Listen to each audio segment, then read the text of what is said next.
السلام علیکم ورحمۃ اللہ. لا حول ولا قوة الا باللہ. حسبنا اللہ ونعم الوکیل. یا حی یا قیوم برحمتک استغیث.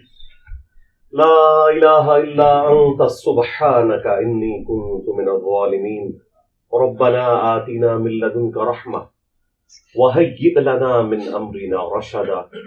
اللهم صل على محمد وعلى آل محمد وأصحاب محمد وأزواج محمد وأمة محمد أجمعين إلى يوم الدين آمين. الحمد لله رب العالمين والصلاة والسلام على سيد الأنبياء والمرسلين وعلى آله وأصحابه وأزواجه وأمته أجمعين إلى يوم الدين. الحمدللہ آج 26 فروری 2023 کو سنڈے کے دن ہمارا یہ پبلک سیشن نمبر 83 منعقد ہونے جا رہا ہے. آپ کے یہ سوالات ریئل ٹائم پرچیوں کی شکل میں میرے پاس آ چکے ہیں. انہیں انشاءاللہ ہم بعد میں ڈسکس کریں گے. پہلے ایک کرنٹ افیئر کے طور پر کچھ عرصے سے ایک ایشو چل رہا ہے، میں چاہ رہا ہوں چلیں اس پہ بھی دو چار باتیں کر دوں. جو مفتی طارق مسعود صاحب کے حوالے سے ایک کنٹروورسی چل رہی تھی، آپ کو پتہ ہے کہ وہ اپنے منطقی انجام کے اوپر پہنچ گئی کچھ عرصہ پہلے. اس کے بعد پھر میں نے ان سے ریکویسٹ کی تھی کہ جب کبھی بھی آپ پنجاب آئیں تو ہم سے رابطہ کریں پراپر طریقے سے. انشاءاللہ تعالی آپ کو یہاں اکیڈمی میں انشاءاللہ تعالی مدعو کریں گے. تو پچھلے ویک وہ جہلم شہر کے ساتھ ہی ایک چھوٹا سا قصبہ ہے سرائے عالمگیر، آلموسٹ یہاں سے سمجھ لیں 2-3 کلومیٹر دور ہے. تو وہاں کسی دیوبند کے مدرسے کی کوئی تقسیم اسناد تھی، تو اس سلسلے میں ان کو بلایا ہوا تھا. مجھے بھائیوں نے بتایا کہ اس طرح انہوں نے آنا ہے، تو میں نے ان کے ایڈمن کو ای میل لکھی. احمد بھائی ہیں، امریکہ میں ہوتے ہیں، کہ مفتی صاحب سے کہیں کہ اگر ان کے لیے پاسبل ہو تو آئیں، لیکن ساتھ کوئی لوکل عالم دین اپنے یہاں نہیں لے کے آنا، آپ نے اکیلے تشریف لے کے آئیں. کیونکہ یہاں کے لوگوں کے کردار سے اور ان کے افعال سے اور فرقہ وارانہ سوچ سے ہم بڑے اچھے طریقے سے واقفیت رکھتے ہیں. تو میرا شروع سے سٹانس ہے کہ لوکل ہم کسی بھی معاملے میں کسی کے ساتھ نہ کوئی دشمنی والا معاملہ لے کے چلتے ہیں، نہ کوئی دوستی والا. دونوں صورتوں میں نقصان ہی ہوتا ہے. تو انہوں نے ایگری کیا کہ ٹھیک ہے، اگر کوئی صورتحال ایسی بنی تو انشاءاللہ آپ کو بتا دیں گے. پھر جس دن انہوں نے آنا تھا اس سے ایک دن پہلے انہوں نے ای میل کی کہ اس دفعہ تو مفتی صاحب نے فوراً نکل جانا ہے، اس لیے نہیں آ سکیں گے، نیکسٹ وزٹ میں کوئی سلسلہ ایسا رکھ لیں گے. میں نے کہا ٹھیک ہے. لیکن یہ جو ساری صورتحال اس طرح کی چلتی ہے تو دونوں طرف سے بعض اوقات مس ہینڈلنگز ہونا شروع ہو جاتی ہیں. مثلاً اب انہیں اپنے مکتب فکر کے علماء کو کلیریفیکیشن دینی پڑ رہی ہے، اور چند ایک ان کی آڈیوز بھی منظر عام پہ آئی ہیں. کوئی لیکڈ آڈیوز نہیں ہیں، بلکہ واٹس ایپ کے آڈیو میسیجز ہیں جو یہاں کسی مولانا صاحب کو انہوں نے بھیجے، انہوں نے پکڑ کے ان کو نیٹ پہ چڑھا دیا. یقیناً اجازت سے ہی چڑھایا ہوگا کہ جی اگر میں اکیڈمی جاؤں بھی، یا ہماری جو صلح والا معاملہ ہے اس کا قطعاً کوئی یہ مقصد نہ سمجھے کہ ہم نے اپنے عقائد چھوڑ دیے ہیں، ہمارے وہی عقائد ہیں. اور یہ اپنی وہ کلیریفیکیشنز بیسیکلی دے رہے ہیں اپنے علماء کو. اس سے آپ اندازہ کریں کہ آپ ذرا سی اتحاد امت کے اوپر بات کریں تو جن لوگوں نے اپنی امپائرز کھڑی کی ہوئی ہیں ان کے کان کیسے کھڑے ہو جاتے ہیں. دوسری طرف امن کمیٹیوں کے نام کے اوپر،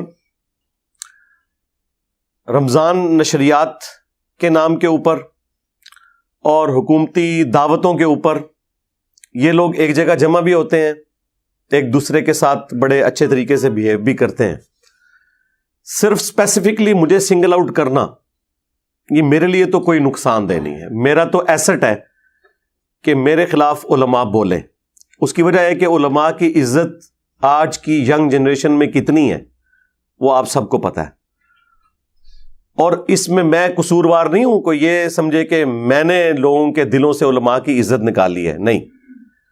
یہ ان لوگوں کے اپنے سسٹم کی خرابی اور ان کی لیکڈ ویڈیوز اور ان کے جمعے کے خطبات, مختلف مکاتب فکر کے علماء کا جو ایٹیچیوڈ ہے, اس نے یہ دن دکھایا ہے.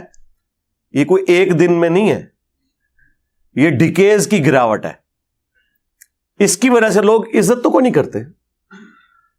آج کے دور میں کوئی شخص مذہب کے اوپر, دین کے اوپر بات کرے اور وہ دین کے اعتبار سے مخلص ہے اور بالکل ایک ایک چیز قرآن و سنت کے ریفرنس سے بیان کرے اور علماء اس کے خلاف بولیں, تو اس سے بڑی تو نعمت ہی کوئی نہیں ہے. کیونکہ پھر وہ عوام جو آلریڈی ان سے متنفر ہے وہ کہتی ہے دیکھ لو, یہ لوگ اگر دین کے ساتھ مخلص ہوتے تو ایسا تو نہ کرتے. یہ ہر وقت ڈرتے رہتے ہیں اپنے کمپیٹیٹر سے. ان کو ہر وقت یہ ڈر لگا رہتا ہے کہ ہمیں کو پیچھے نہ چھوڑ جائے. ایک طرف ان لوگوں کا حال دیکھیں کہ فخریہ بتاتے ہیں کہ فلاں غیر مسلم نے نبی صلی اللہ علیہ وآلہ وسلم کے بارے میں یہ کتاب لکھی ہے اور اس نے بتایا ہے کہ نبی صلی اللہ علیہ وآلہ وسلم اس پلانٹ ارتھ پہ سب سے کامیاب شخصیت ہیں اور ان کے کردار کی جو خوبیاں ہیں وہ اس نے یوں یوں گنوائی ہیں. اس وقت ان سے کوئی نہیں پوچھتا کہ وہ تو کافر ہے, نہ اس کے پاس دیوبند کی ڈگری, نہ اس کے پاس کوئی بریلوی کی ڈگری, نہ اس کے پاس کسی اہل حدیث کی ڈگری, نہ شیعہ کی ڈگری, اور تم فخریہ بتا رہے ہو کہ اس نے کیا کمال کتاب لکھی ہے. تو اس کے پاس ڈگری تو ہے ہی نہیں ہے. کیوں تعریف کرتے ہیں؟ وہ جینون تعریف کر رہے ہوتے ہیں. انہیں پتا ہوتا ہے کہ یار ڈگری ہے یا نہیں ہے, کمال کی بات کی ہے تو ہمارے مسلمان بھی نہیں لکھ سکے. اور یہ اظہار وہ اس لیے کر لیتے ہیں کہ وہ ان کا کمپٹیٹر نہیں ہوتا, کیونکہ اس نے کولانا سے مدرسہ کھول کے پیرلل میں چندہ بک تو نہیں لانچ کرنی نا, اس لیے ان کو ان سے کوئی خطرہ نہیں ہوتا. البتہ اگر خود اسلام میں ریلیجن کے طور پر ایک مسلمان اٹھ کے کوئی بات کرتا ہے تو وہ فوراً ان کے کان کھڑے ہوتے ہیں, کیونکہ ان کو پتا ہوتا ہے کہ ان کے بزرگوں نے بھی سٹارٹ ایسے ہی لیا تھا. پہلے مشہور ہوئے, پھر ایک مدرسہ بنایا, پھر ایک چندہ بک بنائی, پھر اپنا ایک بورڈ لانچ کیا, پھر اپنے علماء کریٹ کیے, پھر مدارس کا ایک پورا نیٹ ورک قائم کیا, اور پھر ایک پورا فرقہ کھڑا ہو گیا, خواہ وہ دیوبند کا ہو, خواہ بریلویوں کا ہو, خواہ اہل حدیث کا یا شیعہ کا. اب چونکہ ان کے بزرگوں نے اسی طریقے سے اپنی امپائرز کھڑی کی ہیں تو یہ ہر ایک بندے کے بارے میں سمجھتے ہیں کہ وہ بھی یہی کچھ کرے گا. تو کسی حد تک میرا خیال ہے ان کی سوچ جسٹیفائی ہے. ہم یہ کہتے ہیں کہ یہ آپ کے سوچنے کا انداز بالکل درست ہے, لیکن یہ ذرا لوگوں کو بتائیں کہ ایسے کیوں سوچتے ہیں آپ, کہ آپ کے بڑوں نے اسی طریقے سے کام ڈالا تھا اس لیے ایسا سوچتے ہیں. وہ کہتے ہیں ایسا ہو نہیں سکتا کہ کوئی بندہ اس طرح کا بھی ہو کہ نہ وہ فرقہ لانچ کرے, نہ وہ مسجد بنائے, نہ مدرسہ بنائے, نہ چندہ بک بنائے, الٹا اپنی جیب سے کھلائے. یہ ہو نہیں سکتا. میں بھی ویسے آپ کے ساتھ ایگری کرتا ہوں, ایسا ہو نہیں سکتا, لیکن ہو گیا جائے. ہاں, اور اینڈ ریزلٹ آپ کے سامنے ہے. نہیں, آگے چل کے دیکھیں گے وہ کتنا آگے ٹرنا ہے یار. 14 سال ہو گئے نے. نہیں آلے تو دیکھو نا, پتہ نہیں کیا کرے آگے جا کے. یہ پوری زندگی ان کے بڑے علماء مولانا مودودی رحمہ اللہ تعالی کو کیا کیا گالیاں دیتے رہے, یہاں تک کہا کہ عنقریب اس نے دعوی نبوت کر دینا. نعوذ باللہ. مودودی صاحب کے اسٹوڈنٹس ان کو کہتے تھے سر کوئی جواب دیں. انہوں نے کہا کہ میں دعوی نبوت کیے بغیر دنیا سے چلا جاؤں گا اور مر کے انہیں جواب دوں گا. اللہ اکبر. سرکار آج مولانا مودودی رحمہ اللہ کو 44 سال ہو چکے ہیں آلموسٹ دنیا سے گئے ہوئے. 1979 میں ان کی ڈیتھ ہوئی تھی. ان 44 سالوں میں تمام مکاتب فکر کا کوئی ایک حق گو عالم بھی پیدا نہیں ہوا جس نے اپنے ان بڑے بزرگوں کے گناہوں کی معافی عوام سے مانگی ہو جو مودودی صاحب کے اوپر یہ جھوٹا الزام لگاتے تھے کہ یہ دعوی نبوت کر کے مرے گا. کم از کم اتنی حیا تو کر لیتے. توفیق ہی نہیں ہوئی, اللہ کی طرف سے توفیق نہیں ملی نا. یہ اس بات کا ثبوت ہے کہ اللہ تعالیٰ نے اس پورے کے پورے طبقے سے ہی اپنا ہاتھ اٹھا لیا ہوا ہے, ورنہ انہیں توفیق ملتی نا. اب تو پریکٹیکلی ثابت ہو گیا نا, لیکن نہیں. اور دوسری طرف مودودی صاحب کو اللہ نے کیا عزت دی ہے؟ اللہ نے انہیں ڈاکٹر اسرار جیسا ایک روحانی بیٹا دیا, ٹھیک ہے جی, جن کے ذریعے وہ کام جو انہوں نے کتابی شکل میں تفہیم القرآن کی شکل میں کیا تھا, بیان القرآن کے ذریعے ویڈیوز کی فارم میں پوری دنیا کے اندر قرآن کی تفسیر پہنچی. اللہ تعالیٰ نے انہیں ایک روحانی بیٹی دے دی جو ان کے جماعت کے ایک رکن سرگودا کے جو امیر تھے جماعت اسلامی کے, ان کی بیٹی ڈاکٹر فرد ہاشمی. اس ایک بیٹی نے قرآن کی دعوت پوری دنیا کے اندر عام کر دی. تو مودودی صاحب کا فیض تو ماشاءاللہ دنیا میں نظر آ رہا ہے. مجھے تو کسی پرانے بزرگ کا بھی فیض نظر نہیں آ رہا اس فارم کے اندر جو اس طریقے سے مودودی صاحب کا. ڈاکٹر ابو امینہ بلال فلپس جو امریکن سٹیزن تھے, کرسچن تھے, پھر ایتھیسٹ ہو گئے, الٹیمیٹلی مودودی صاحب کا ایک چھوٹا سا کتابچہ انہوں نے پڑھا فائنینشل سسٹم آف اسلام کے اوپر, وہ مسلمان ہوئے. پھر وہ سعودی عرب آئے, عربی میں ڈپلومہ کیا, پھر پی ایچ ڈی کی حدیث کی فیلڈ میں. پھر جب 92 کے اندر امریکن فوجیں بلا لی تھیں سعودیہ والوں نے صدام حسین سے بچنے کے لیے, اس دوران ان کو انہوں نے ہائر کیا امریکن فوجیوں کے سامنے اسلام کو پیش کرنے کے لیے. کتنے لوگ مسلمان ہوئے, ہزاروں امریکن مسلمان ہو چکے ہیں ابو امینہ بلال فلپس کی دعوت کی وجہ سے. اور وہ خود مسلمان ہوا ہے مودودی صاحب کو دیکھ کے نہیں, سن کے نہیں, ان کی ایک تحریر پڑھ کے.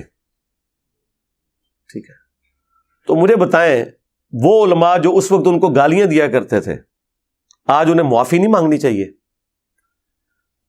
مودودی صاحب کے اپنے بیٹے نے یہ بیان کیا ہے کہ مودودی صاحب اس مسجد میں جمعہ پڑھا کرتے تھے جس مولوی نے اپنے اوپر لازم کیا تھا کہ ہر جمعے کے خطبے میں اس نے مودودی صاحب کو تمام ادبی گالیاں دینی ہیں.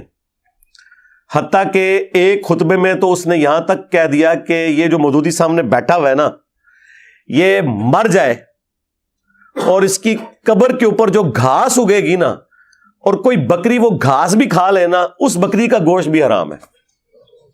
لا حول ولا قوت الا باللہ. اس لیول کا بغض اور زہر ایک مولوی کے اندر ہی ہو سکتا ہے. یقین کریں یہ کسی دنیا دار میں بھی نہیں ہوتا. کدھر اس کا دماغ جاتا ہے؟ تو وہ بیٹا کہتا ہے میں تو گھر آ کے ناراض ہوا, میں نے کہا جی اماں جان نہ تو میں نے جمعہ وہاں پڑھنا ہے نہ ابا جی کو جانے دینا ہے. تو مودودی صاحب وہی ٹھنڈی طبیعت, انہوں نے کہا بیٹا اس سے کیا فرق پڑتا ہے. آج اس مولوی کا نام مجھے بھی نہیں پتا, ٹھیک ہے جی, نہ اس کی مسجد کا کوئی تعارف ہے. بس یہ مثال تھوڑی سخت ہے لیکن سمجھانے کے لیے کہ ابو جہل کا تعارف آج رسول اللہ کی وجہ سے ہے صلی اللہ علیہ وآلہ وسلم, اور اس مجہول یعنی ان نون مولوی کا تعارف مودودی صاحب کی وجہ سے ہے. اس سے زیادہ اس کی کوئی اہمیت نہیں ہے ہمارے لیے. That's all. کیا فرق پڑتا ہے؟ تو اس طرح کے جو جھوٹے الزامات لگاتے ہیں اپنے اوپر خود غور کیا کریں. جب یہ مجھے قادیانی کہہ رہے ہوتے ہیں تو انہیں شرم نہیں آتی ہے کہ جن کے بزرگوں نے اشرف علی رسول اللہ کلمے کو انڈورس کیا ہو, چشتی رسول اللہ کلمے کو پرنٹ کیا ہو, اس کو انڈورس کیا ہو, اور جو شخص ان غلطیوں کے اوپر بھی عوام الناس کو مطلع کرے اور ختم نبوت کے اوپر کام کرے, صرف اینٹی قادیانی کام نہ کرے, اس کے اوپر قادیانی ہونے کا الزام اور بڑے دبنگ انداز میں لگاتے ہیں اعتماد کے ساتھ. تو اس کا مجھے تو کوئی نقصان نہیں ہوا, جو بھی بندہ ویڈیو دیکھتا ہے اسے پتہ چل جاتا ہے کہ یار یہ تو بات ٹھیک کر رہا ہے. ہمارا تعارف ہی مخالفین کی وجہ سے ہوا ہے زیادہ. ہمارے پاس تو کوئی چندہ بک نہیں تھی, نہ کوئی مدرسہ تھا, نہ مسجد تھی کہ جس میں ہم ہر کارے بھیج کے تو اناؤنسمنٹ کرواتے. مجھے تو کسی مسجد میں کوئی درس بھی نہ دینے دے, ٹھیک ہے, تو مجھے کیا فرق پڑتا ہے.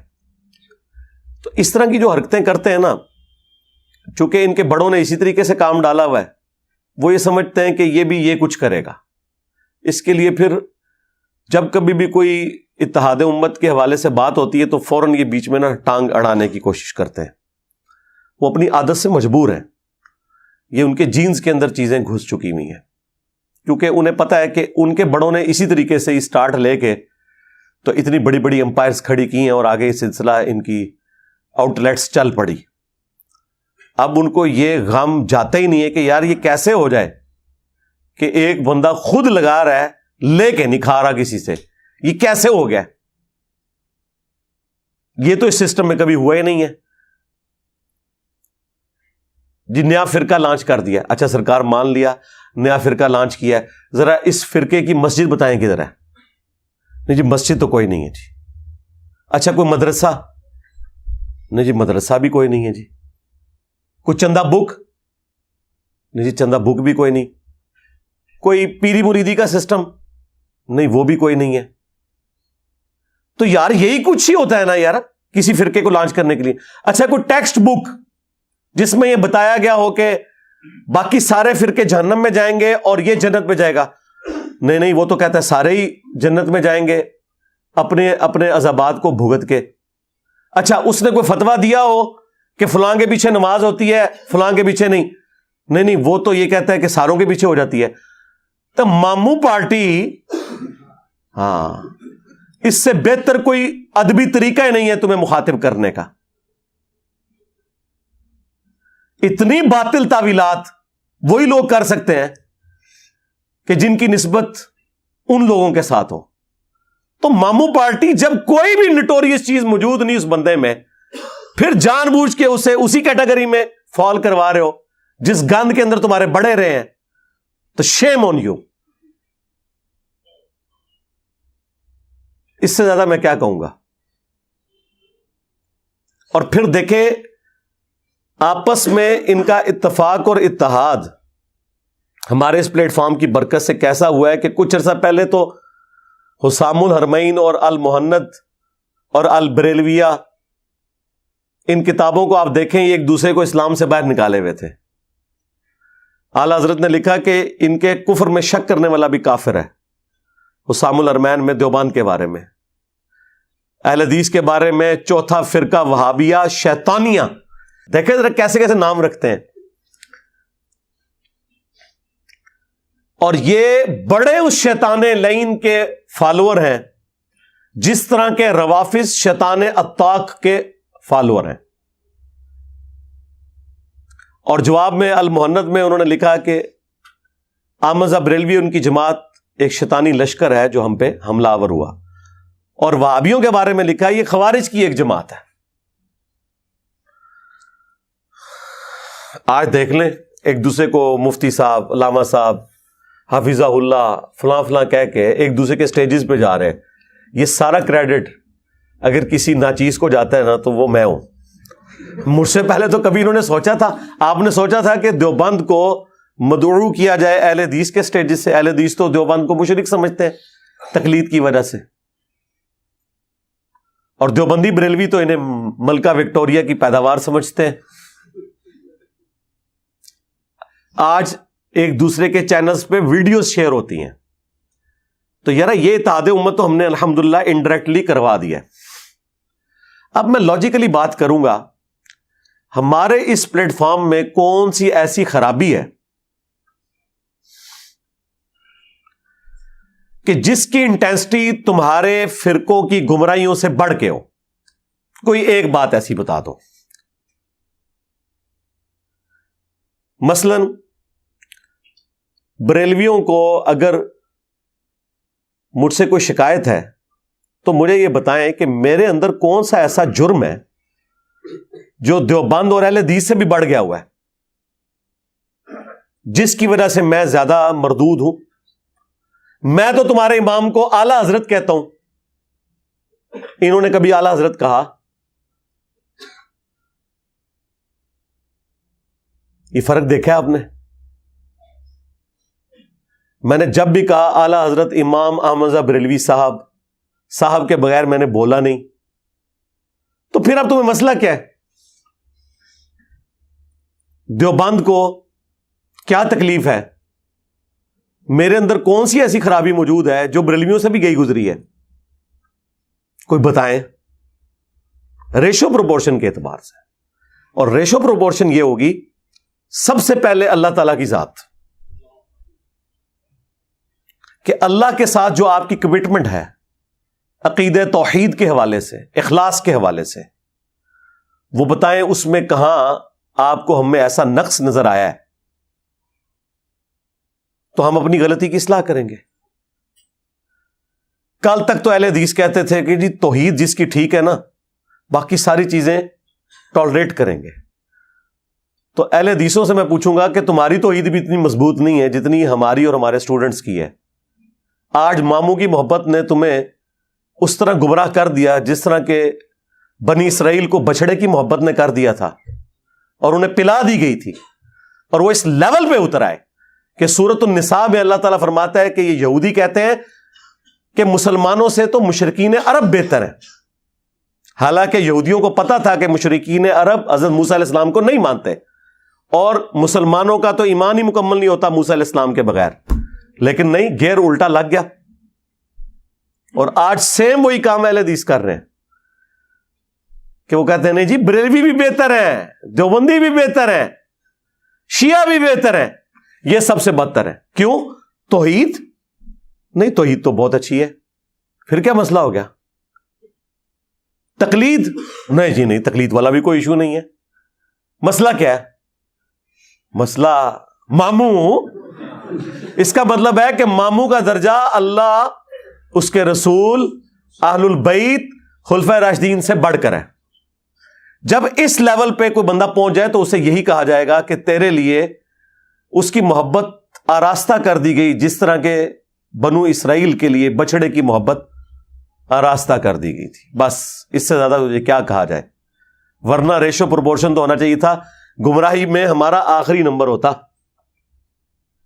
جب توحید بھی ان سے بہتر جنہیں تم گمراہ سمجھو, عقیدہ رسالت بھی ان سے بہتر جنہیں تم گمراہ سمجھو. اب کیا مسئلہ ہے؟ بریلویوں سے پوچھ لیں کہ یار کیا دیوبند اور اہل حدیث کے بزرگوں نے جو رسول اللہ کی شان میں گستاخیاں کی, کیا انجینئر صاحب ان گستاخیوں کو گستاخیاں نہیں کہتے؟ ہاں جی کہتے ہیں. تو کل تک تو تم کہتے تھے کہ جو شخص گستاخ رسول نہ ہو وہ ہمارا امام ہے. آج تمہیں کیا تکلیف ہے؟ کیا مسئلہ بن گیا؟ نہیں وہ ہمارے بابوں کو کہتا ہے. کیا کہتا ہے؟ اب یہ بتاتے ہوئے انہیں شرم آتی ہے. وہ کہتے ہیں نہیں, وہ کہتا ہے جو کوئی کتابیں بدل چکی ہیں. نہیں چھاڑ دو, انہیں ہی بدلی ہیں نا کتاباں. کچھ سال پہلے تک مناظرے کر رہے سو. ہاں نہیں کتابوں میں تو لکھا ہوا ہے تو نکال دیا آپ نے. نہیں ہماری ذمہ داری نہیں ہے. آپ کی ذمہ داری صرف انجینئر صاحب کے خلاف وی لاگز بنانا ہے, ان پرنٹنگ پریس کے خلاف وی لاگز بنانا نہیں ہے کہ جو اس طرح کی چیزیں آج تک چھاپ رہے ہیں.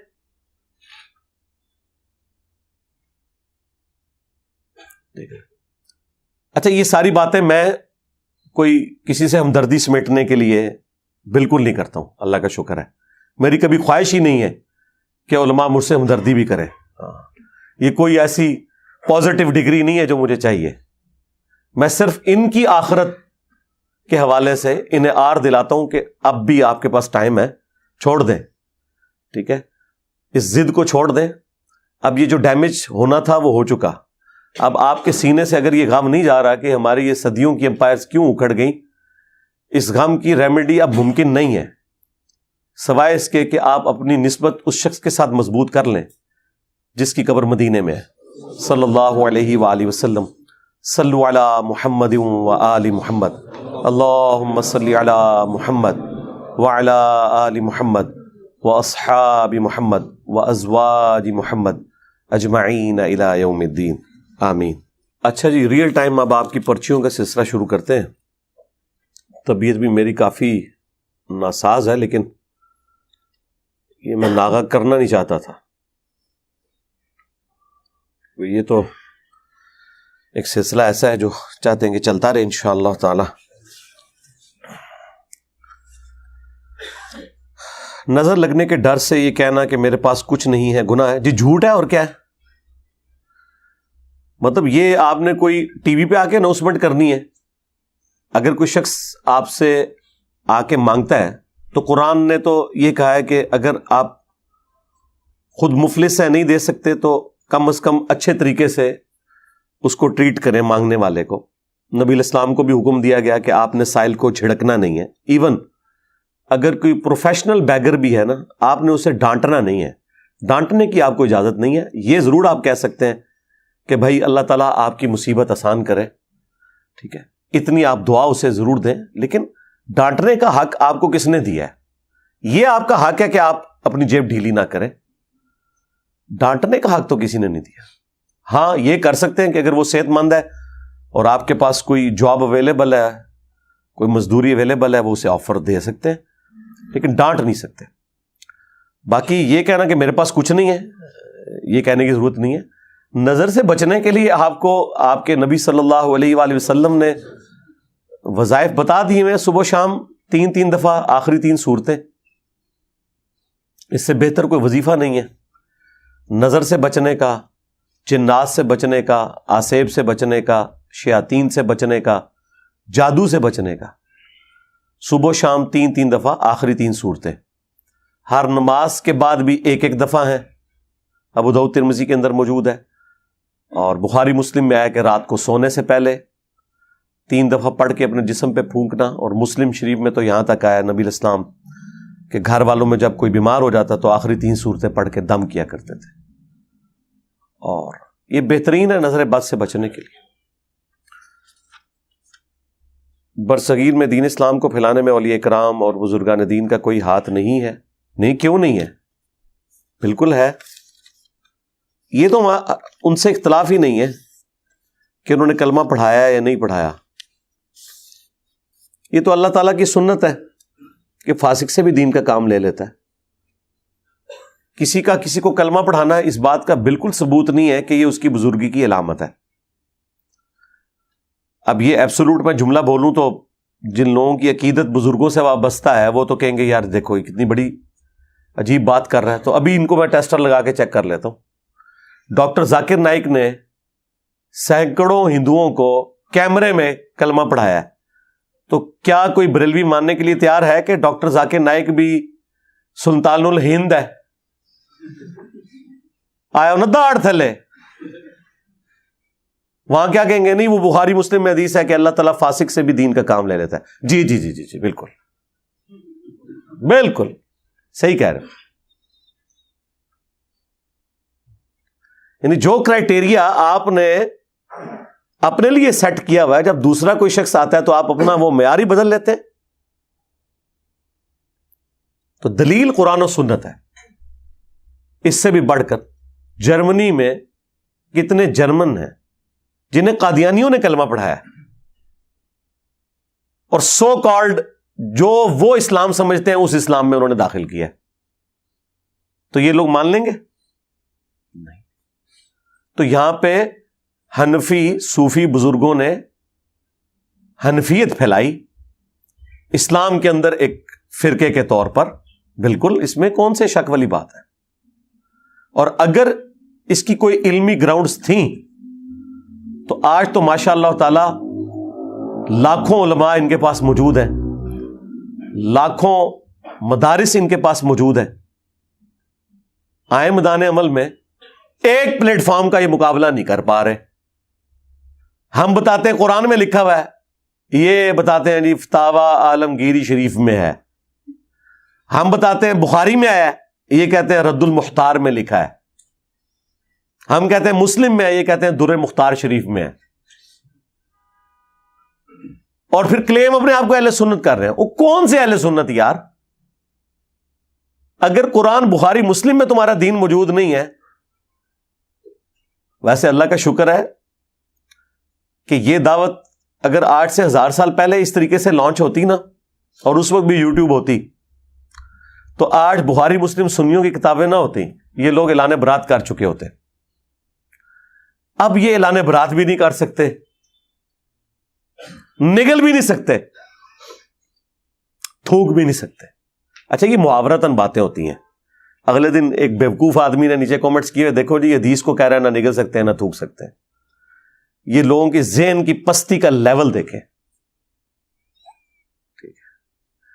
یہ جب محاورتاً کوئی بات ہوتی ہے وہ اسی طریقے سے ہوتی ہے. جس طرح ہم کہتے ہیں فلاں فلاں کا یار غار ہے، کیا اس سے مراد کوئی یہ لیتا ہے کہ یہ فلاں شخص کو رسول اللہ مان رہا ہے اور فلاں کو ابو بکر مان رہا ہے؟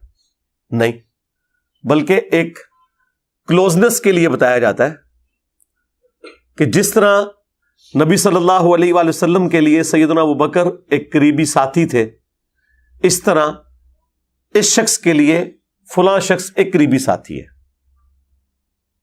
اس بات کی تھیم کے اوپر توجہ دی جاتی ہے، اس سے اس طرح کا رزلٹ نہیں نکالا جاتا. تو اللہ کا شکر ہے اب لوگوں کو سمجھ آ رہی ہے. تو یہ جو آپ نے لکھا نا کہ بزرگان دین کا کوئی ہاتھ ہے کہ نہیں، ہاتھ کیا ہے جی، پورا ہاتھ ہے. یار یہ ایک ہی بندہ گھر سے ساری پرچیاں لکھ کے لے آیا. قومی ترانہ اور اپنے والدین یا اساتذہ کے ادب کے لیے کھڑا ہونا جی جائز ہے. یہ جو لوگ ناجائز کہہ رہے ہیں وہ ان لوگوں کے اپنے ایک جذباتی دنیا ہے، ان کو مبارک ہو. جو ناجائز ہونے والی بات ہے وہ کوئی نہیں ہے.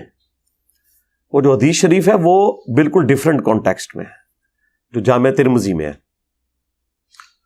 کہ جس شخص کی یہ خواہش ہو کہ لوگ اس کے استقبال میں کھڑے ہو جائیں، وہ اپنا مقام جہنم میں دیکھ لے.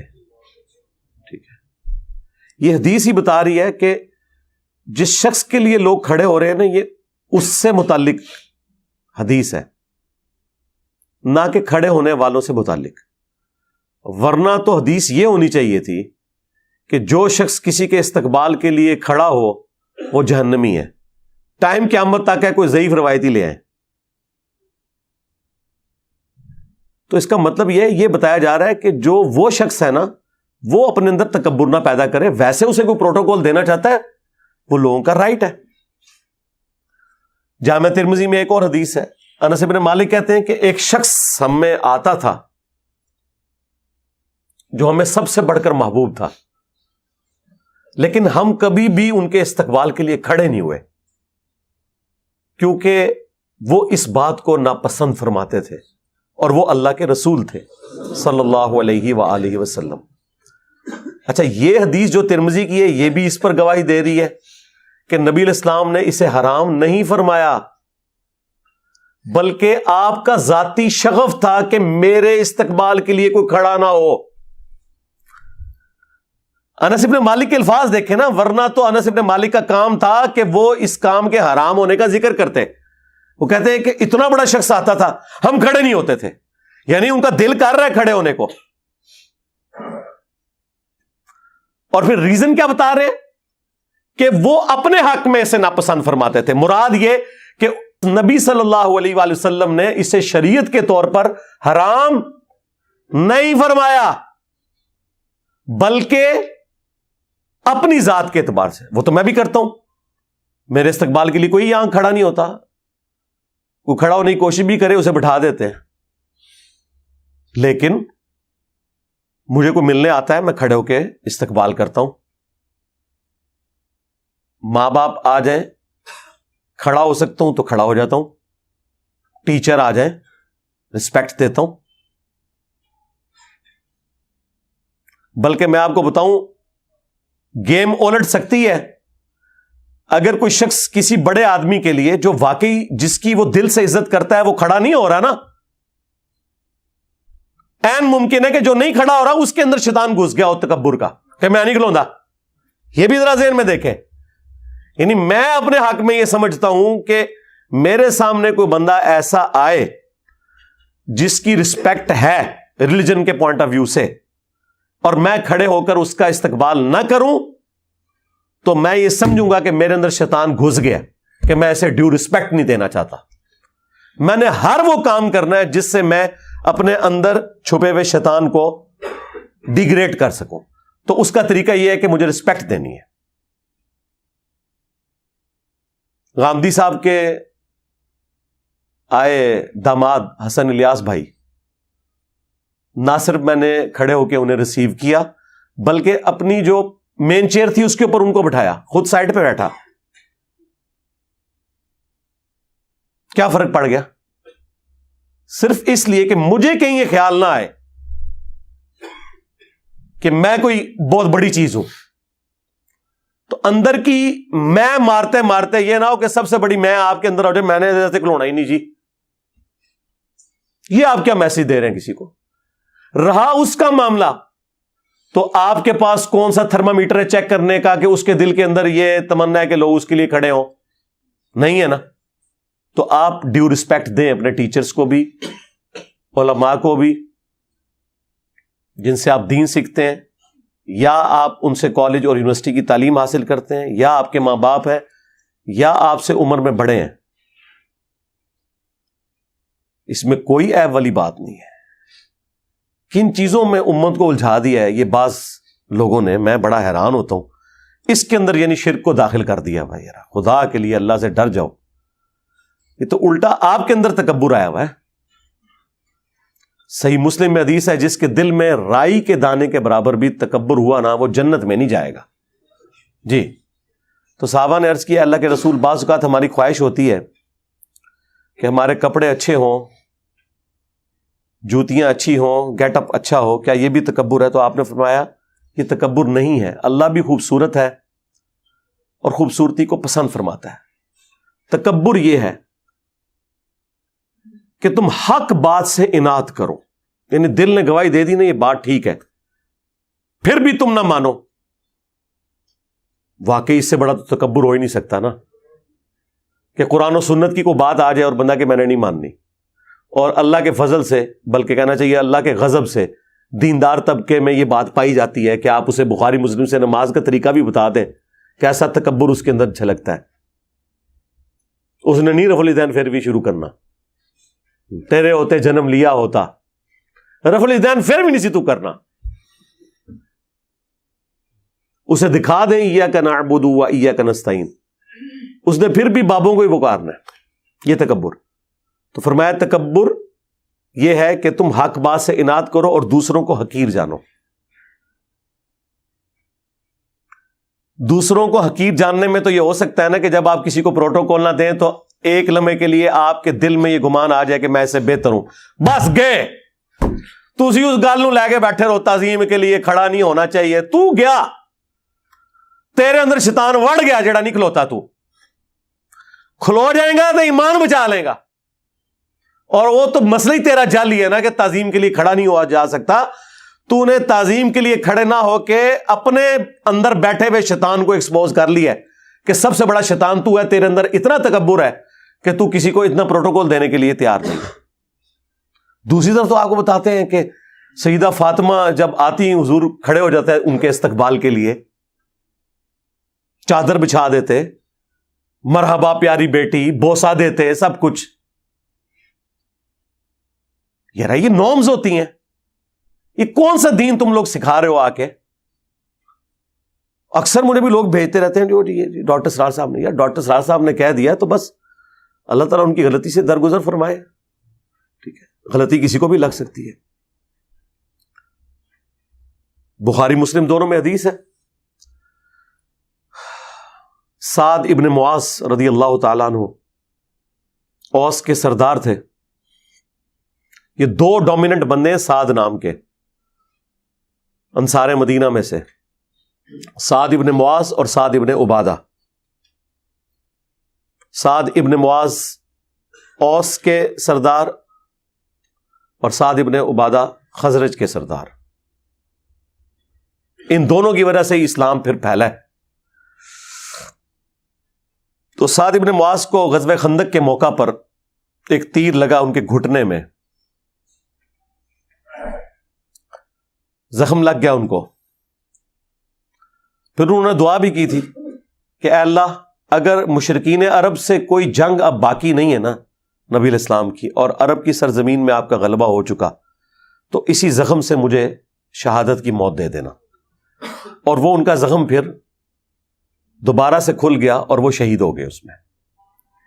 کیونکہ خندق کے موقع پر ہی بخاری میں آتا ہے حضور نے یہ کہہ دیا تھا کہ یہ آخری دفعہ مشرکین عرب آئے ہیں اب یہاں، اب تم ان پہ چڑھائی کرو گے.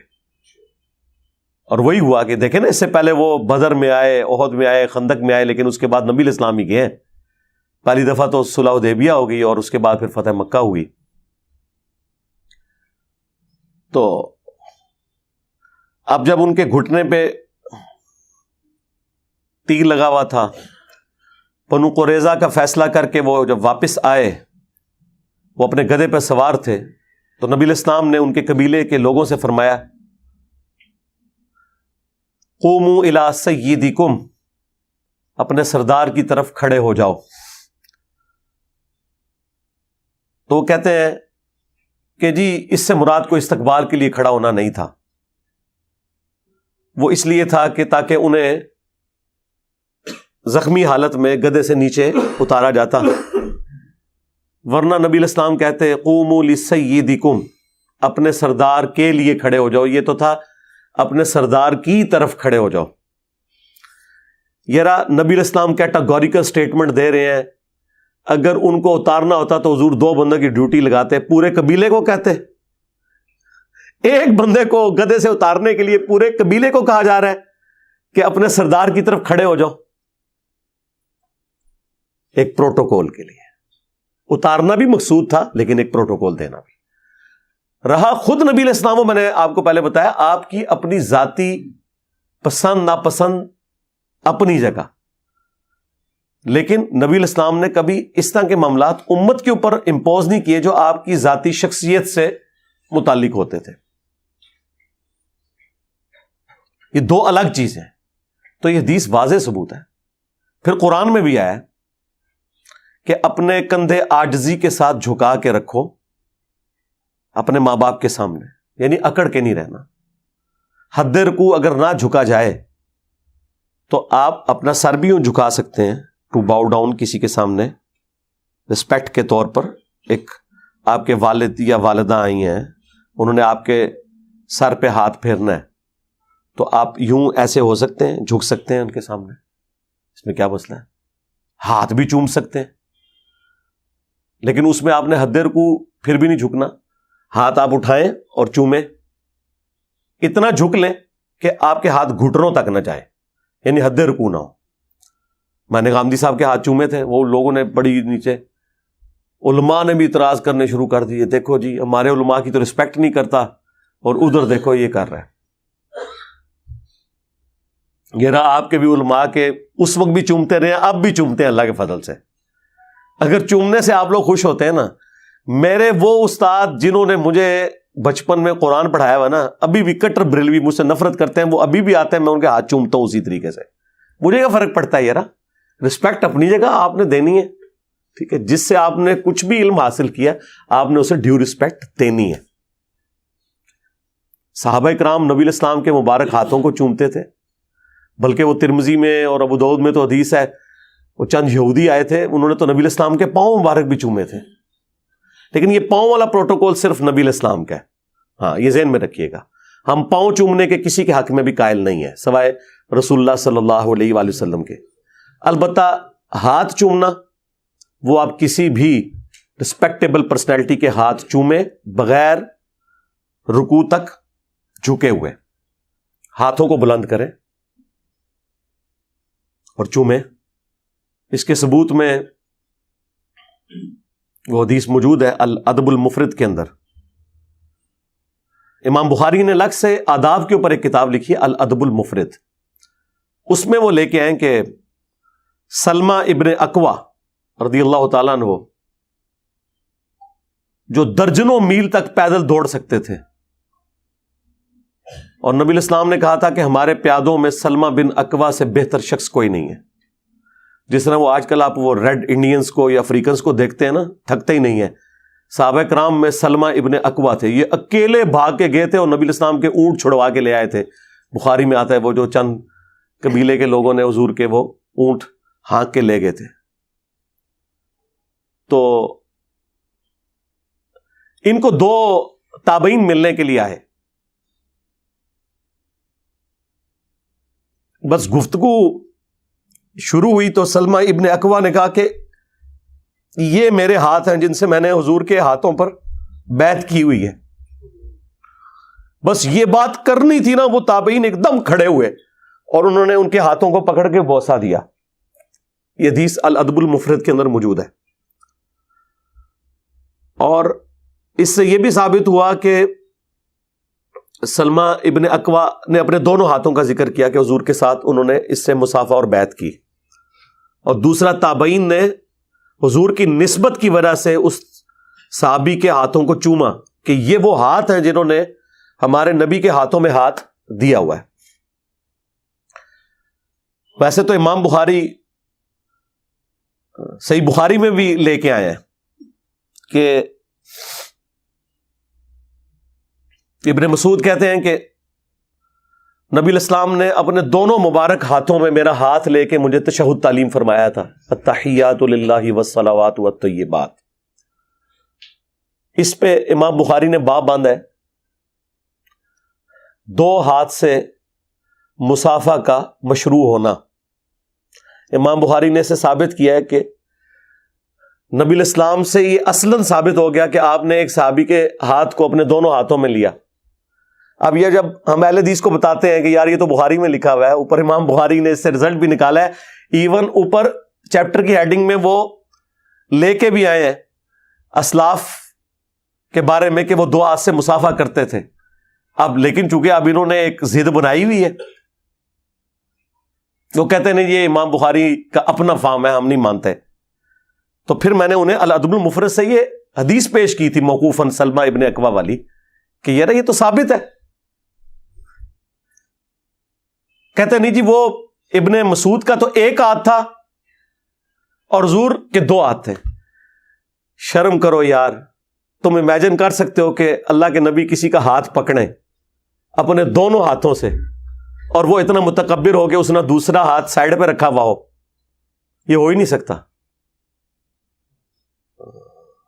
میرا ہاتھ کوئی 2 ہاتھوں سے پکڑ لینا. اب یہ تصویر کھنچواتے وقت میں ایک ہاتھ کندھے پہ رکھتا ہوں دائیں ہاتھ سے, میں تو کوئی اگر وہ دونوں ہاتھ پکڑے تو میں اس سے ایک ہاتھ چھڑواتا ہوں. میں کہتا ہوں نہیں یار میرے چونکہ اب 1 ہاتھ ہے تو یہ ایک پروٹوکول لگتا ہے کہ تم 1 ہاتھ سے ہی کرو, ورنہ تم میرے ہاتھ کو دونوں ہاتھوں سے پکڑو تو یہ میرے اندر تکبر ہے کہ میں دوسرا ہاتھ استعمال نہ کروں. تو میں پھر وہ دوسرا ہاتھ ہٹوا دیتا ہوں. ہاں جب کبھی آمنے سامنے ملاقات ہو میں 2 ہاتھ سے ہی سلام لیتا ہوں آخری درجے تک. یہ بھی تو تکبر ہے کہ ایک بندہ آپ سے 2 ہاتھ سے سلام لے رہا ہے اور آپ اس کے آگے 1 ہاتھ کر رہے ہیں. یا نہیں آپ کو تکبر نظر آتا؟ اصل چیز یہ ہے کہ تکبر کس چیز میں ہے. اگر کسی چیز میں اصلاً تکبر ہے نا, اس سے آپ نے بچنا ہے. ہو سکتا ہے آپ تعظیم میں نہ کھڑے ہوں, اس میں آپ کے اندر تکبر گھسا ہو. اگلے کو تو بچا رہے ہیں, خود اپنا بیڑا غرق کر رہے ہیں. ٹھیک ہے, آپ اپنی فکر کریں, اگلے کو چھوڑیں, اگلے نے اپنا فیصلہ خود کرنا ہے, وہ آپ نے نہیں کسی کا فیصلہ کرنا. یہ ذہن میں رکھیے گا. میں علماء کو کہتا ہوں زرق برق لباس نہ پہنے, لیکن میں نے اسپیسیفکلی کبھی کسی عالم دین کا نام لے کے یہ نہیں کہا کہ یہ ابو داؤد کی حدیث ہے جس نے دنیا میں شہرت کا لباس پہنا, اللہ تعالیٰ قیامت کے دن اسے ذلت کا لباس پہنائے گا. ہم یہ جنرل تو بات کریں گے, لیکن اسپیسیفکلی کسی کے اوپر فٹ کیسے کر دیں؟ ترغیب ہی دلا سکتے ہیں کہ ترمذی میں حدیث ہے جس نے دنیا میں استطاعت کے باوجود اچھا لباس ترک کر دیا اور سادہ لباس پہنا, اللہ تعالیٰ پبلکلی قیامت کے دن اسے جنتی حلہ پہنائے گا کہ اس نے میری وجہ سے دنیا میں سادگی اختیار کی تھی. تو ہم یہ ترغیب تو دلا سکتے ہیں, لیکن ہم لوگوں کو یہ تو نہیں کہہ سکتے کہ اگر کسی نے مہنگا لباس پہنا تو وہ اتار دے یا وہ تکبر کر رہا ہے. معاذ اللہ, ہم کیوں ایسے کسی کے بارے میں بدگمانی کریں؟ ترغیب دلائیں گے, اس کا اور اللہ کا معاملہ ہے. ہمارا کام صرف قرآن و سنت کی روشنی میں سچ بات, حق بات پہنچانا ہے. مانتا ہے مانے, نہیں مانتا نہ مانے. تو یہ بات شروع ہوئی تھی وہ تعظیم کے لیے کھڑے ہونے تو 2-4 باتیں جو میرے دماغ میں ہی میں نے کر دی تاکہ یہ فتنہ بھی دب جائے. خام خواہ ان چھوٹی چھوٹی چیزوں کو اس حوالے سے مصیبت بنایا ہوا ہے. یہ آپ نے اپلائی کرنا ہے نا اپنے اوپر کریں, کسی کے اوپر نہ اپلائی کروائیں. یعنی آپ اپنے لیے نہ کسی کو کھڑے ہونے دیں, لیکن کسی کو یہ کیوں کہتے ہیں کہ آپ فلاں فلاں کے لیے نہ کھڑے ہو؟ یہ کون سا دین ہے یار؟ اپنی طرف سے آپ نے اپنی خواہشات کو دین کا نام دیا ہوا ہے, یہ کام چھوڑ دیں. اور جو احادیث آپ پیش کرتے ہیں وہ بالکل ان کا کوئی لینا دینا نہیں ان معاملات کے ساتھ. وہ میں نے ساری احادیث خود ایکسپلین کر دی ہیں اور بارہا کر چکا ہوں, اور الحمدللہ میں اپنے اوپر عامل ہوں کہ میں اپنے استقبال کے لیے کسی کو کھڑا نہیں ہونے دیتا. الحمدللہ. صلو علی محمد وآل محمد. اللہم صلی علی محمد وعلی آل محمد واصحاب محمد وازواج محمد اجمعین الی یوم الدین. میں ایسی مسجد میں نماز پڑھتا ہوں جس میں مسجد کے باہر قبلہ کی طرف پرانی قبریں ہیں, لیکن قبریں اور مسجد کے درمیان بڑی دیوار ہے. نماز درست ہے, 100% درست ہے, کوئی مسئلہ نہیں ہے, ستھرا ہو گیا نا. مسجد کے اندر بھی اگر قبر ہے نا, خدا نخواستہ زمانے جاہلیت کی بنی ہوئی, نماز بہرحال درست ہوگی اگر اس کے ارد گرد باؤنڈری بنی ہوئی ہے. البتہ اگر ڈائریکٹ سامنے آپ کے قبر ہے تو وہ صحیح مسلم حدیث ہے, نبی علیہ السلام نے قبروں کے رخ نماز پڑھنے سے منع فرمایا. بخاری مسلم میں تو آیا کہ قبر کے اوپر بھی نماز پڑھنے سے منع فرمایا, سامنے بھی ہو. البتہ اگر وہ باؤنڈری بن گئی ہوئی ہے, بعض اوقات وہ مزارات کے اوپر مسجدیں ہیں, پھر توسیع کے دوران ایسا ہو گیا ہوا ہے, اب ظاہر ہے کہ وہ اکھاڑنے سے بھی رہے تو ہو جائے گی. اور ثبوت اس کا یہ ہے کہ خانہ کعبہ شریف کے اس بلاک کے اندر کتنے سال تک, آلموسٹ آپ سمجھ لیں 20-22 سال تک, نبی علیہ السلام کی مبارک زندگی میں آپ دیکھ لیں, 13 سال مکی اور آلموسٹ 8 سال مدنی, 21 سال تک تو بت رہے ہیں نا فتح مکہ تک. اور نبی علیہ السلام اسی خانہ کعبہ کی طرف رخ کر کے نماز پڑھتے تھے, ایون مطاف کے اندر بھی. تو یہ تو نہیں کہ آپ بتوں کی طرف رخ کر کے نماز پڑھ رہے ہیں, بت تو اندر رکھے ہوئے تھے, وہ کعبے کی دیوار اس کا سترا بن جاتی تھی. تو اس طرح مزارات والا معاملہ اب ایک مجبوراً ایک چل رہا ہے. ویسے تو قبر نہیں ہونی چاہیے مسجد کے اندر, تو یہ تو باؤنڈری کے باہر ہے, اس کے لیے تو ویسا بھی کوئی مسئلہ نہیں. واقعہ کربلا کے بارے میں اصل حقائق ہم سے کیوں چھپائے جاتے ہیں؟ یار کربلا تو چھوٹی چیز ہے, توحید ہی آپ سے چھپائی گئی ہے جو اس کائنات کی پیدائش کا مقصد ہے. اگر اس کائنات میں کوئی چیز نہیں چھپائی جانی چاہیے تھی وہ توحید تھی. اسی لیے دیکھیں, توحید میں جس نے کرپشن کی ہے, جو شرک کے اندر مبتلا ہے, اس کی سزا ہمیشہ کی جہنم ہے. یہ اکثر لوگ پوچھتے بھی ہیں کہ جرم تو 60 سال کا, سزا ہمیشہ کی جہنم. بھائی اس لیے کہ یہ سزا جو ہے یہ جرم کی انٹینسٹی کی وجہ سے دی جا رہی ہے, نہ کہ اس وجہ سے کہ وہ کتنی دیر کے لیے کیا گیا. شرک اگر ایک دفعہ بھی کسی نے کیا اور بغیر توبہ کے مرا ہے, اس کے لیے ہمیشہ کی جہنم ہے, کیونکہ شرک سے بڑا کوئی گناہ نہیں ہے.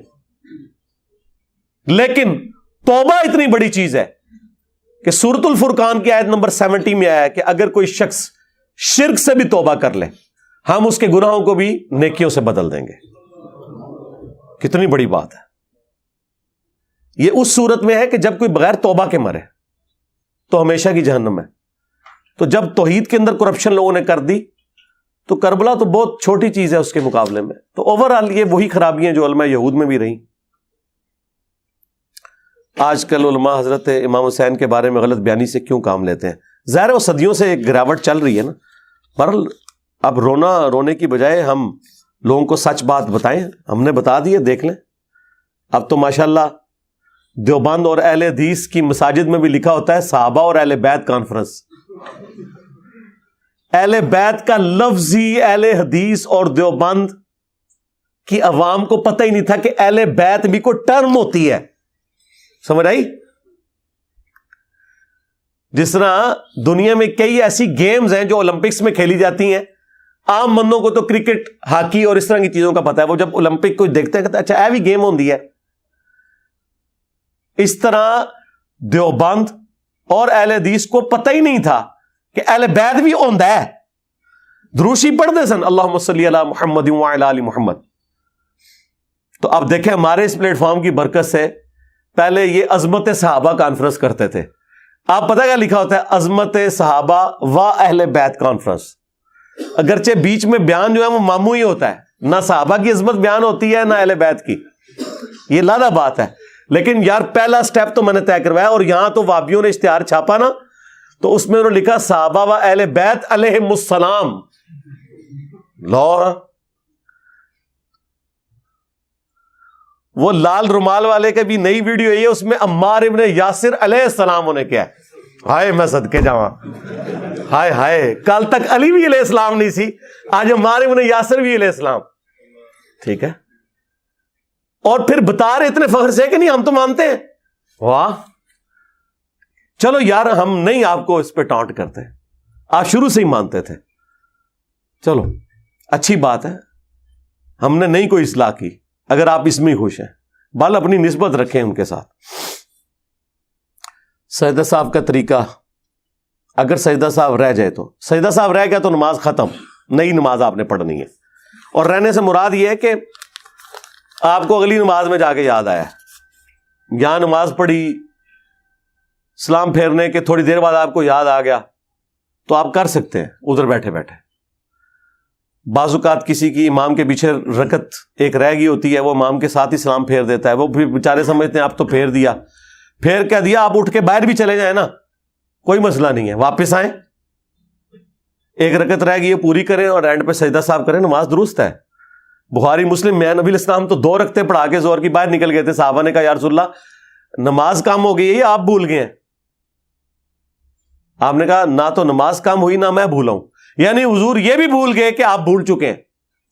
یہ بزرگوں کا علم غیب لے کے بیٹھے ہوئے, کتنے دماغ گیا ہے میرا, کہنا نا ادھر دماغ کتنے جانا ہے.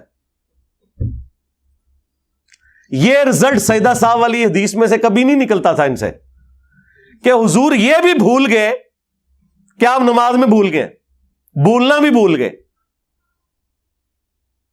اس صحابی نے کہا یا رسول اللہ آپ نے 2 رکعتیں پڑھائی ہیں. آپ فرمائیے ٹھیک کہہ رہے ہیں, ان کا ہاں. پھر آپ واپس آئے, 2 اور پڑھی, سجدہ صاحب کیا اینڈ پہ, اور پھر آپ نے فرمایا میں بھی انسان ہوں, جس طرح تم بھولتے ہو بھول جاتا ہوں, جب میں بھول جاؤں تو مجھے یاد کروا دیا کرو. اور بخاری مسلم میں جو کثرت سے 2 طریقے آئے ہیں نا, وہ یہی ہیں کہ آخری سلام پھیرنے سے پہلے 2 سجدے کیے جائیں اور پھر دونوں طرف سلام پھیر دیا جائے. ایک یہ طریقہ, اور دوسرا یہ ہے کہ دونوں طرف سلام پھیر کے اینڈ پہ 2 سجدے کر لیے جائیں. ویسے تو 5 طریقے ہیں, وہ الگ سے میری ویڈیو آپ دیکھ لیں, تو جب آپ کو یاد آ جائے آپ اسی وقت کر لیں. لیکن اگر وہ نماز کا ٹائم ختم ہو چکا, اگلی نماز ہو چکی, تو اب ظاہر ہے وہ نماز تو پھر آپ کو دوبارہ ہی پڑھنی ہوگی.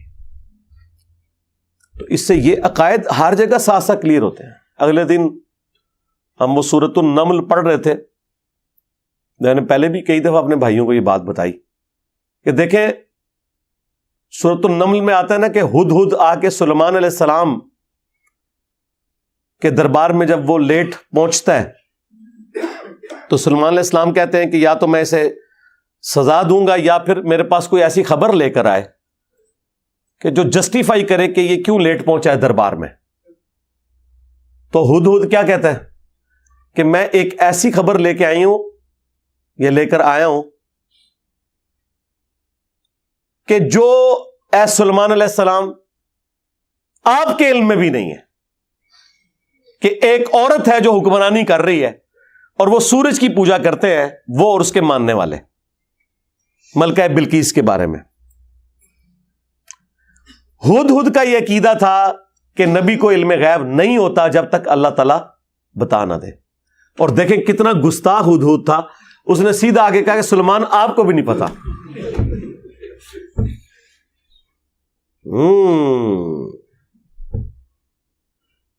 پورا قرآن گستاخی سے بھرا پڑا ہوا ہے, اگر یہ لوگ جو عقیدے انہوں نے کلیم کیے ہوئے, اور وہ گستاخی نقل ہوئی. سلیمان علیہ السلام نے نہیں کہا کہ تنو نہیں پتا منو علم غیب ہے, تو کہہ رہے منو نہیں پتا. انہوں نے کہا اچھا اگر یہ بات ایسی ہے میں اسے چیک کروں گا, میں تمہیں خط دے کے بھیجتا ہوں. خط کے ذریعے انہوں نے کنفرم کروایا تو یہ آپ دیکھیں تھوڑی سی آپ عقل استعمال کریں تو انشاءاللہ رزلٹ نکلیں گے انشاءاللہ. اکثر اہل حدیث کی طرف سے سننے کو ملا ہے کہ آپ کا کہنا ہے کہ نبی علیہ السلام کی نسل مولا علی سے چلی سیدہ فاطمہ کے ذریعے، تو نبی علیہ السلام کے باقی داماد کی اولاد نبی علیہ السلام کی نسل مبارک کیوں نہیں؟ وہ چلی نہیں نا جی. آگے جو کہہ رہا چلیے اسے کہ کسی کا دعویٰ نہیں ہے چلیے. سیدہ فاطمہ سلام اللہ علیہا سے ہی چلی، باقی تو آپ کی جو بیٹیاں ہیں ان کی اولاد آگے اس طرح نہیں چل سکی. اور اہل بیت میں صرف آل علی نہیں شامل ہیں، آل عقیل، آل جعفر، آل عباس بھی ہیں. بنو ہاشم سب کے سب اگر وہ اہل اسلام ہے تو وہ مومن اور اہل بیت ہی شمار ہوں گے.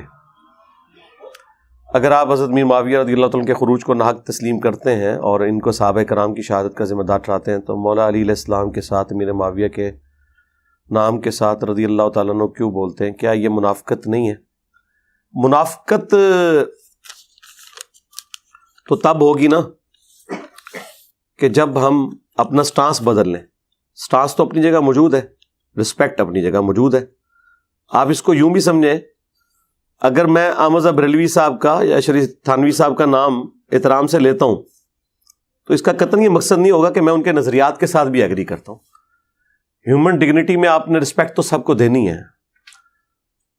اور جو لوگ صحابیت کی کیٹیگری میں فال کرتے ہیں ان کو رضی اللہ عنہ جو ہم کہتے ہیں وہ نبی الاسلام کی نسبت کی وجہ سے کہہ رہے ہوتے ہیں. آپ کوئی ایسی آیت حدیث لے آئیں جس میں نبی الاسلام نے منع فرمایا ہو کہ میرے ساتھیوں میں سے جو کوئی غلط کام کرے تم نے اسے دعا نہیں دینی تو میں چھوڑ دوں گا.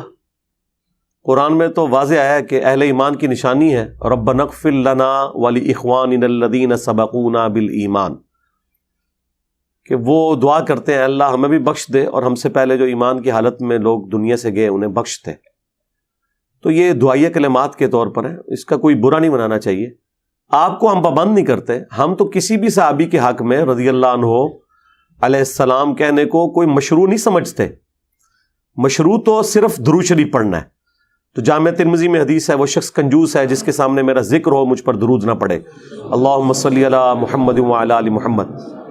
اور جامع ترمذی میں ہی ہے، فضل الصلاۃ علی النبی میں ہے، اور المستدرک للحاکم میں کہ اس کی ناک خاک آلود ہو، وہ برباد ہو جائے کہ جس کے سامنے میرا ذکر ہو اور مجھ پر درود نہ پڑے.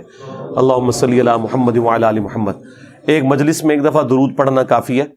تو یہ درود شریف ایک پروٹوکول ہے. اس لیے آپ دیکھیں گے حدیث کی کتابوں میں سینکڑوں احادیث ہیں جن میں صحابہ کے ناموں کے ساتھ امام بخاری امام مسلم نے رضی اللہ عنہ لکھے ہی نہیں ہے، جسٹ ان کو راویوں کے طور پر ان ابی ہریرہ قال قال رسول اللہ صلی اللہ علیہ وآلہ وسلم، کوئی رضی اللہ عنہ نہیں لکھا ہوا. بعض جگہ لکھا بھی ہے، میجورٹی جگہ پہ نہیں لکھا، ترجمے میں لوگوں نے لکھ دیا ہوا. تو یہ تو نہیں کہ امام بخاری امام مسلم کوئی صحابہ کرام سے بکس رکھتے تھے، انہیں پتا تھا مشروع یہی ہے. اور صحابہ کرام ایک دوسرے کو رضی اللہ عنہ نہیں کہتے تھے، رحمہ اللہ کہتے تھے. جو سیدنا علی نے حضرت عمر کی میت کے اوپر خطبہ دیا تھا جو بخاری مسلم میں آیا ہے، تو اس میں کیا کہا تھا؟ رحمک اللہ، اللہ تجھ پہ رحم کرے عمر ابن خطاب. تو صحابہ کرام جب اپنے میں سے کسی فوت شدہ دوسرے صحابی کا ذکر کرتے تھے تو رحمہ اللہ. وہ عمر سیریز میں بھی انہوں نے ایک فلمایا نا، جب حضرت عمر کا خط پہنچتا ہے جنگ یرموک کے دوران اور وہ خالد ابن ولید کو معزول کر کے ابو عبیدہ ابن جرح کو آرمی چیف لگاتے ہیں، تو وہ جب وہ خبر سنانے لگتے ہیں تو وہ ابو بکر رحمہ اللہ کہتے ہیں. ٹھیک ہے، اگر خاوند بیوی کو علیحدہ گھر لے کر نہیں دے سکتا اور ساس سسر ہر وقت بیوی کی بے عزتی کرتے ہیں اور بیٹا ماں باپ کو منع بھی نہیں کرتا، اسلام اس کے بارے میں کیا کہتا ہے؟ اللہ تعالیٰ ہدایت دے جی ایسے بیٹوں کو. اسلام نے جو کہنا ہے وہ تو کہہ دیا نا کہ آپ نے ڈیو رسپیکٹ دینی ہے. اسلام تو کہہ چکا ہے، عمل ہی نہیں نہ کر رہے، عمل نہیں کر رہے، آخرت میں عذاب بھگتیں گے. اور کیا ہے جی، یہی اسلام کہتا ہے. اگر آپ نے کسی کا حق مارا ہے کسی کو تکلیف دی ہے. بخاری مسلم میں نبی الاسلام نے کہا کہ میں اپنے بعد سب سے بڑی آزمائش تم مردوں کے لیے تمہاری عورتیں چھوڑ کے جا رہا ہوں. اللہ تعالیٰ نے انہیں تمہارے لیے حق مہر کے عوض حلال کیا ہے, ان کے حقوق کی تم نے پاسداری کرنی ہے.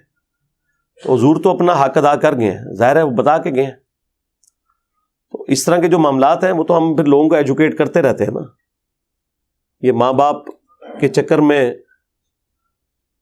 اپنی بیویوں سے بھی لوگ ہاتھ دھو بیٹھتے ہیں. زیادہ تر تو ایسا ہی ہوتا ہے کہ زیادتی ماں باپ کے اینڈ پہ ہی ہو رہی ہوتی ہے. یہ خالی جذباتی جملے ہیں جی کہ جی میں نے اپنی بہو کو بیٹیوں کی طرح رکھا ہوا ہے. کون رکھتا ہے یار بیٹیوں کی طرح؟ آج تک کسی عورت نے اپنے محلے کی عورتوں کو اکٹھا کر کے کبھی یہ کہا ہے کہ یہ میری بیٹی دیکھو, یہ چھٹی والے دن پورا دن ہی سوئی رہتی ہے, یہ 11 بجے سو کے اٹھتی ہے؟ نہیں. یہ ساری باتیں بہو کے بارے میں وہ کہتی ہوئی نظر آئے گی کہ دیکھو یہ تو اٹھتی 10 بجے ہے. اپنی بیٹی کے لیے کبھی ایسے کہے گی وہ عورت؟ نہیں. تو یہ جذباتی جملے. اس لیے میں صرف سمجھانے کے لیے ایک بات کرتا ہوں, یہ یاد رکھیں, جس طرح ایک مرد کی جنت ماں کے قدموں کے نیچے ہے نا, ایک ساس عورت کی جنت اس کی بہو کے قدموں کے نیچے ہے. یہ بھاری جملہ ہے لیکن اس کے اوپر ذرا توجہ کیجئے گا. یہ ساسیں بھی اپنی جنت کما سکتی ہیں اگر ان اپنی بہوؤں کو بیٹیوں کا درجہ دے, اور بیٹے نے جو جنت کمانی ہے وہ تو آخرت میں ملنی ہے, ساس نے جو جنت کمانی ہے وہ دنیا میں مل جانی ہے. جو ساس سسر وقت سے پہلے ریٹائر ہو کے اپنی بہوؤں کو ڈرائیونگ سیٹ پہ بٹھا دیتے ہیں نا اور اپنے معاملات ان کے سپرد کر دیتے ہیں, جناب یاشی کی زندگی گزارتے ہیں. انہیں ٹائم پہ استری ہوئے ہوئے کپڑے بھی ملتے ہیں, کھانا بھی ملتا ہے. ریٹائرڈ ہو جاؤ نا کچن سے بھی, ہر معاملے سے, بس چپ کر کے یار یوٹیوب حافظہ اللہ 1000 سال کی بھی زندگی ہو اب تو گزاری جا سکتی ہے. اللہ کا کتنا بڑا یہ فضل ہے یوٹیوب. اگر یہ یوٹیوب نہ ہوتی تو یہ بوڑھوں کے جو گلے شکوے ہیں یہ کبھی ختم نہ ہوتے جو پہلے تھے کہ میرے پوتے نہیں مجھے ملتے, میری پوتیاں نہیں ملتی, سلام نہیں کرتے, کیونکہ پورے دن میں ان کے پاس کوئی ایکٹیویٹی نہیں ہوتی تھی نا. اور آج پوتے پوتیاں چلے بھی جائیں نا تو وہ کہتے ہیں آخری کس چل رہی ڈرامے دی, بعد ہی چاہیے. ہاں, اور پازیٹیولی بھی آپ پروگرام اتنے ماشاءاللہ مذہبی پروگرام بھی آپ دیکھیں. میں کہتا ہوں جی بڑھاپا گزارنا, ریٹائرمنٹ کے بعد کی زندگی گزارنا آسان کر دی ہے سوشل میڈیا نے ماشاءاللہ تعالی. اور رسول پر کھڑے ہو کر نبی الاسلام سے مانگنا کیسا ہے؟ کوئی ثابت نہیں ہے. روضہ رسول پہ کھڑے ہو کر اللہ تعالیٰ سے مانگنا ہے آپ نے. قبر رسول کی حاضری, قبر رسول سے مانگنا, اس پہ تفصیلی ویڈیو میری دیکھ لیں. کسی کا وسیلہ دینا یعنی دعا میں کہنا کہ اپنے نبی اور علی اور فاطمہ کے صدقے سے عطا کر. دیکھیں یہ کوئی شرک تو نہیں ہے. سلف میں وسیلہ اور توسل میں یہ والا جو پورشن ہے اس میں اختلاف ہے. باقی تو 5 وسیلے بالکل جائز ہیں. اللہ کے اسماء کا وسیلہ, نیک اعمال کا وسیلہ, کسی نیک بندے سے جو سامنے دنیا میں موجود ہے جا کے دعا کروانا, اور نبی الاسلام کے لیے دعائے وسیلہ مانگنا جس کے اگینسٹ شفاعت نصیب ہوگی. یہ وہ سارے وسیلے. نبی الاسلام کے تبرکات کو شفا کا ذریعہ بنانا, اس پہ میری کئی ایک ویڈیوز ہیں. لیکن یہ جو کسی شخصیت کا اس حوالے سے پیش کرنا, اس کے اوپر کوئی مضبوط روایت نہیں ہے. وسیلے کے نام پر دھوکہ, میری ایک ویڈیو دیکھ لیں جس میں میں نے بتایا ہمیں وسیلے سے ایسا کوئی اختلاف نہیں ہے. اگرچہ ہم اپنے حق میں اسے اس طریقے سے جائز نہیں سمجھتے لیکن اس پہ شرعی فتویٰ کوئی نہیں لگاتے اگر کوئی اس طرح کا وسیلہ پیش کرے. اصل ہمارا اختلاف یہ کہ آپ نے اللہ کے سوا کسی سے دعا نہیں کرنی. بس ہمارا عقیدہ تو سیدنا عمر نے بتا دیا صحیح بخاری میں, انا کنا نتوسل الیک بنبینا, اے اللہ پہلے پہلے ہم تیرے نبی کے وسیلے سے تیری طرف متوجہ ہوتے تھے, اب ان کے چچا کو لے کے آئے. یعنی حضرت عمر نے بتا دیا کہ وسیلے کا مطلب یہ ہوتا ہے کہ آپ نے جو بندہ دنیا میں موجود ہے اس سے دعا کروانی. تو آج رسول اللہ دنیا میں موجود ہوں, ہم اپنی ساری حاجات آپ کے سامنے پیش کریں گے. ذہن میں رکھیے گا. صحابی کی پنڈلی ٹوٹی, صحیح بخاری میں آتا ہے, نبی الاسلام نے مبارک ہاتھ پھیرا, وہ صحیح ہوگی. لیکن کوئی حدیث ایسی نہیں ملتی کہ کسی صحابی کی ٹانگ کٹ گئی حضور کی وفات کے بعد کسی جنگ میں اور وہ ٹانگ اٹھا کے تو قبر رسول پہ آ جائے. کو بتائے بھئی آپ آخرت کی زندگی میں زندہ ہیں, دنیا کی زندگی سے جا چکے ہیں.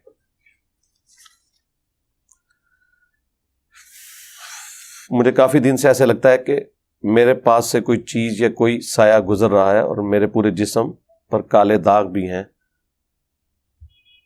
برائے کرم مجھے اس سے متعلق بتا دیں. آپ میرے بھائی کسی عامل سے جو قرآن و سنت کی روشنی میں علاج کرتا ہو, ہمارے ایک بڑے اچھے ایک بزرگ ہیں اقبال سلفی صاحب, اہل حدیث مکتب سے تعلق رکھتے ہیں, اور پہلے وہ راجہ بازار ان کا سیٹ اپ تھا, آج کل PWD میں ہے اسلام آباد ہائی وے پہ.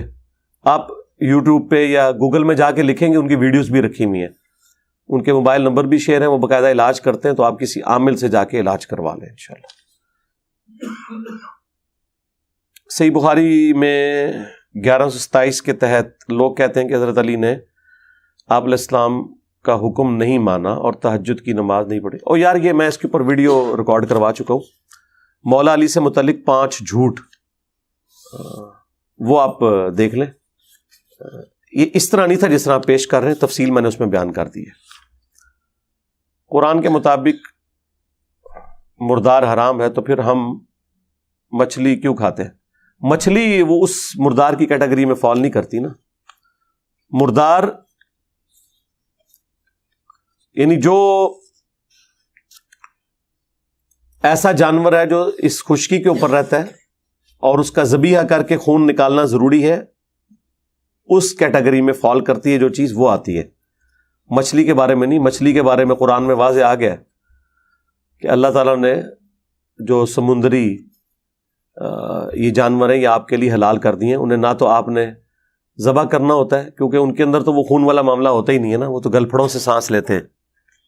تو مچھلی والی ایک ایکسیپشن ہے. میں نے ایک رجسٹری کروانی ہے جس کا ٹیکس 1 کروڑ روپیہ بنتا ہے. ہمارے ملک میں ٹیکس ٹھیک جگہ پر کم ہی لگتا ہے. رجسٹری کرنے والے کہتے ہیں کہ 50 لاکھ ہمیں دو. تو بھائی آپ سے وہ غلط کام کروا رہے ہیں, مجھے کیوں گھسیٹ رہے ہیں؟ یہ غلط ہے جی, بالکل غلط ہے. ہر بندے نے یہی سوچا ہوا ہے جی فلاں چیز فلاں جگہ نہیں لگتی ہے. ٹھیک ہے جی, آپ پھر کریں کہ وہ جتنے وہ پیسہ بنتا ہے نا جا کے عیدی ویلفیئر والوں کو دے دیں, ٹھیک ہے, اور باقی کام بھی ادھر سے کروا لیں تاکہ پتہ چلے نا مسئلہ تو آڈے اینڈ سے ہے کہ کسی اور اینڈ سے ہے. اور یہ میں نے پھکی کے لیے گورنمنٹ کی فیس تو آپ نے دینی ہے جی. اور یہ ٹیکس والی جتنی حدیثیں فٹ کرتے ہیں نا, وہ ظالم بادشاہوں کے ساتھ اسے ریلیٹ کرتے ہیں. وہ ہم بھی کہتے ہیں کہ ناجائز ٹیکسز تو بہت زیادہ لگ چکے ہیں. البتہ کچھ ٹیکسز تو ضروری ہیں. اس کی وجہ ہے کہ وہ ہم نے اب زکوٰۃ کا نظام جب تک اسٹیبلش نہیں ہوتا, مال غنیمت کا, بیت المال کا, تو آلٹرنیٹو تو ہم نے بھی ریسورسز کیے ہوئے ہیں. یہ امام مسجدوں کو جو ہم تنخواہیں دے رہے ہیں مدرسے چلانے کے لیے, پہلے تو یہ بھی حکومتیں دیتی تھی, تو آج ہم کیوں لوگوں سے کیوں جمع کر کے دے رہے ہیں؟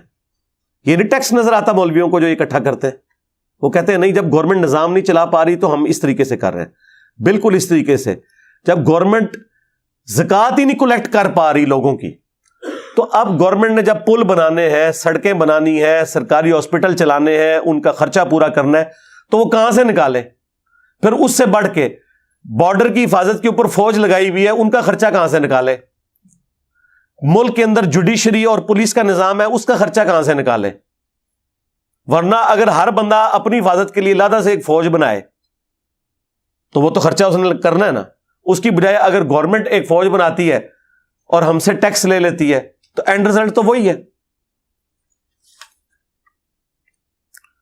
کیا اپنی زکوٰۃ کے پیسوں سے رفع عامہ کے لیے واٹر پلانٹ, فلٹر پلانٹ لگوایا جا سکتا ہے؟ اس کی مرمت جی سارے فلاحی کام کر سکتے ہیں, اور جتنے فلاحی کام ہیں اس میں یہ ضروری نہیں ہے کہ اس سے غریب فائدہ اٹھا رہا ہے یا امیر, وہ جنرل ہوتا ہے. یہ ذہن میں رکھیے گا. قبر کا تیسرا سوال ہے کہ یہ جو آدمی تمہیں مبعوث کیا گیا اس کے بارے میں تو کیا کہتا تھا؟ سوال یہ ہے کہ جن لوگوں نے نبی علیہ السلام کا زمانہ نہیں پایا ان سے یہ سوال کیسے ہوگا؟ کیا ان سے قبر میں؟ میرے بھائی یہ تو ہر مسلمان کو پتہ ہے کہ وہ قبر کے اندر امام حنیفہ نے نہیں آنا.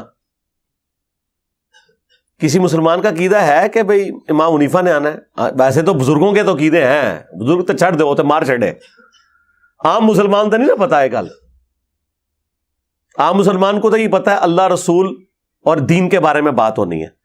تو سرکار اگر آپ کو قبر میں سوال ہو اور آپ مومن ہیں، چاہے حضور کے زمانے میں تھے یا نہیں تھے، جب بندے ہی ایک آنا، یا تو آپ کی قبر میں 1000 بندے آنے ہونا، پوچھو کہ اے کون ہے، اے کون ہے، اے کون ہے، پھر تسی کہو جی میں حضور نوں کہ تو پہچانا، جو تو بندے ایک کے بارے میں سوال ہونا ہے۔ ہمارا جو اس میں عقیدہ ہے نا وہ یہ ہے کہ نبی الاسلام نے قبر کے اندر کوئی تشریح نہیں لے کے آنا، نہ یہ لکھا ہوا ہے، یہ ایک سوال کے طور پہ۔ جب اللہ کے بارے میں سوال پوچھا جا رہا ہے تو کیا اللہ سامنے؟ نہیں، یہ جنرل سوال ہو رہے ہیں۔ اس لیے ترمذی میں جو الفاظ ہے وہ ہے من ربو کا، ما دینوں کا، اور من نبیوں کا۔ ترمذی والا طریق کوئی نہیں بتاتا تیرا رب کون، تیرا دین کیا، تیرا نبی کون۔ اس میں تو یہ ہے ہی نہیں ما کنت تقول، یہ ہے بخاری میں۔ اور وہ میں نے بتایا تھا کہ ابو داؤد میں موجود ہے الذی بعث فیکم، ہم اس مرد کے بارے میں پوچھ رہے ہیں جو تم میں مبعوث ہوا تھا، تو وہ کہے گا ہوا محمد رسول اللہ۔ تو یہ غائب کے اعتبار سے سوال ہو رہا ہے، سامنے کے اعتبار سے نہیں ہو رہا۔ تو پہچان لیں گے انشاءاللہ، بے فکر ہیں آپ، کوئی مسئلہ نہیں۔ قبر کے 4 سوال ویڈیو دیکھ لیں، اس میں نے تفصیلی۔ یوم ندعوہم کل اناس بامامہم، اکثر علماء کہتے ہیں اس سے مراد بزرگ ہیں۔ جب قرآن نازل ہوا اس وقت تو بزرگاں دے ابے بھی نہیں سن جمے ہوئے، قرآن کو کیا پتا کہ یہ والے امام آپ نے بنا لینے ہیں۔ قرآن جب بات کرتا ہے کہ ہر شخص کو اس کے امام کے ساتھ بلایا جائے گا، تو مجھے یہ بتائیں صحابہ کرام کے امام تو ہو گئے نبی صلی اللہ علیہ وآلہ وسلم، تو حضور کی وفات کے بعد کیا تابعین یہ کہتے تھے کہ ہمیں حضرت ابو بکر، عمر، عثمان و علی کے ناموں کے ساتھ بلایا جائے گا، یا ان کے لیے بھی امام نبی الاسلام ہی تھے؟ اور قرآن جس امام کو جانتا ہے وہ تو وقت کا پیغمبر ہے، کیونکہ اللہ تعالیٰ کیا فرماتا ہے کہ ہم سورہ الزمر کا اینڈ پڑھیں جہاں جنتیوں اور جہنمیوں کا گروہ در گروہ جانے کا ذکر ہے، تو فرشتے جہنمیوں سے کیا پوچھتے ہیں کہ کیا تمہارے اندر کوئی رسول نہیں آیا تھا؟ آپ مجھے بتائیں ان جہنمیوں سے مراد کیا صرف حضور کے زمانے کے جہنمی ہیں؟ آج کے جو جہنمی ہیں ان سے بھی تو فرشتے پوچھیں گے، تو وہ آگے سے کیا کہیں گے؟ میں حضور تو 1400 سال بعد پیدا ہوا ایسا جی میرے کو کوئی رسول نہیں سی آیا؟ نہیں، قرآن کہہ رہا ہے وہ کافر کہیں گے کہ رسول تو آیا تھا لیکن ہم نے انکار کیا۔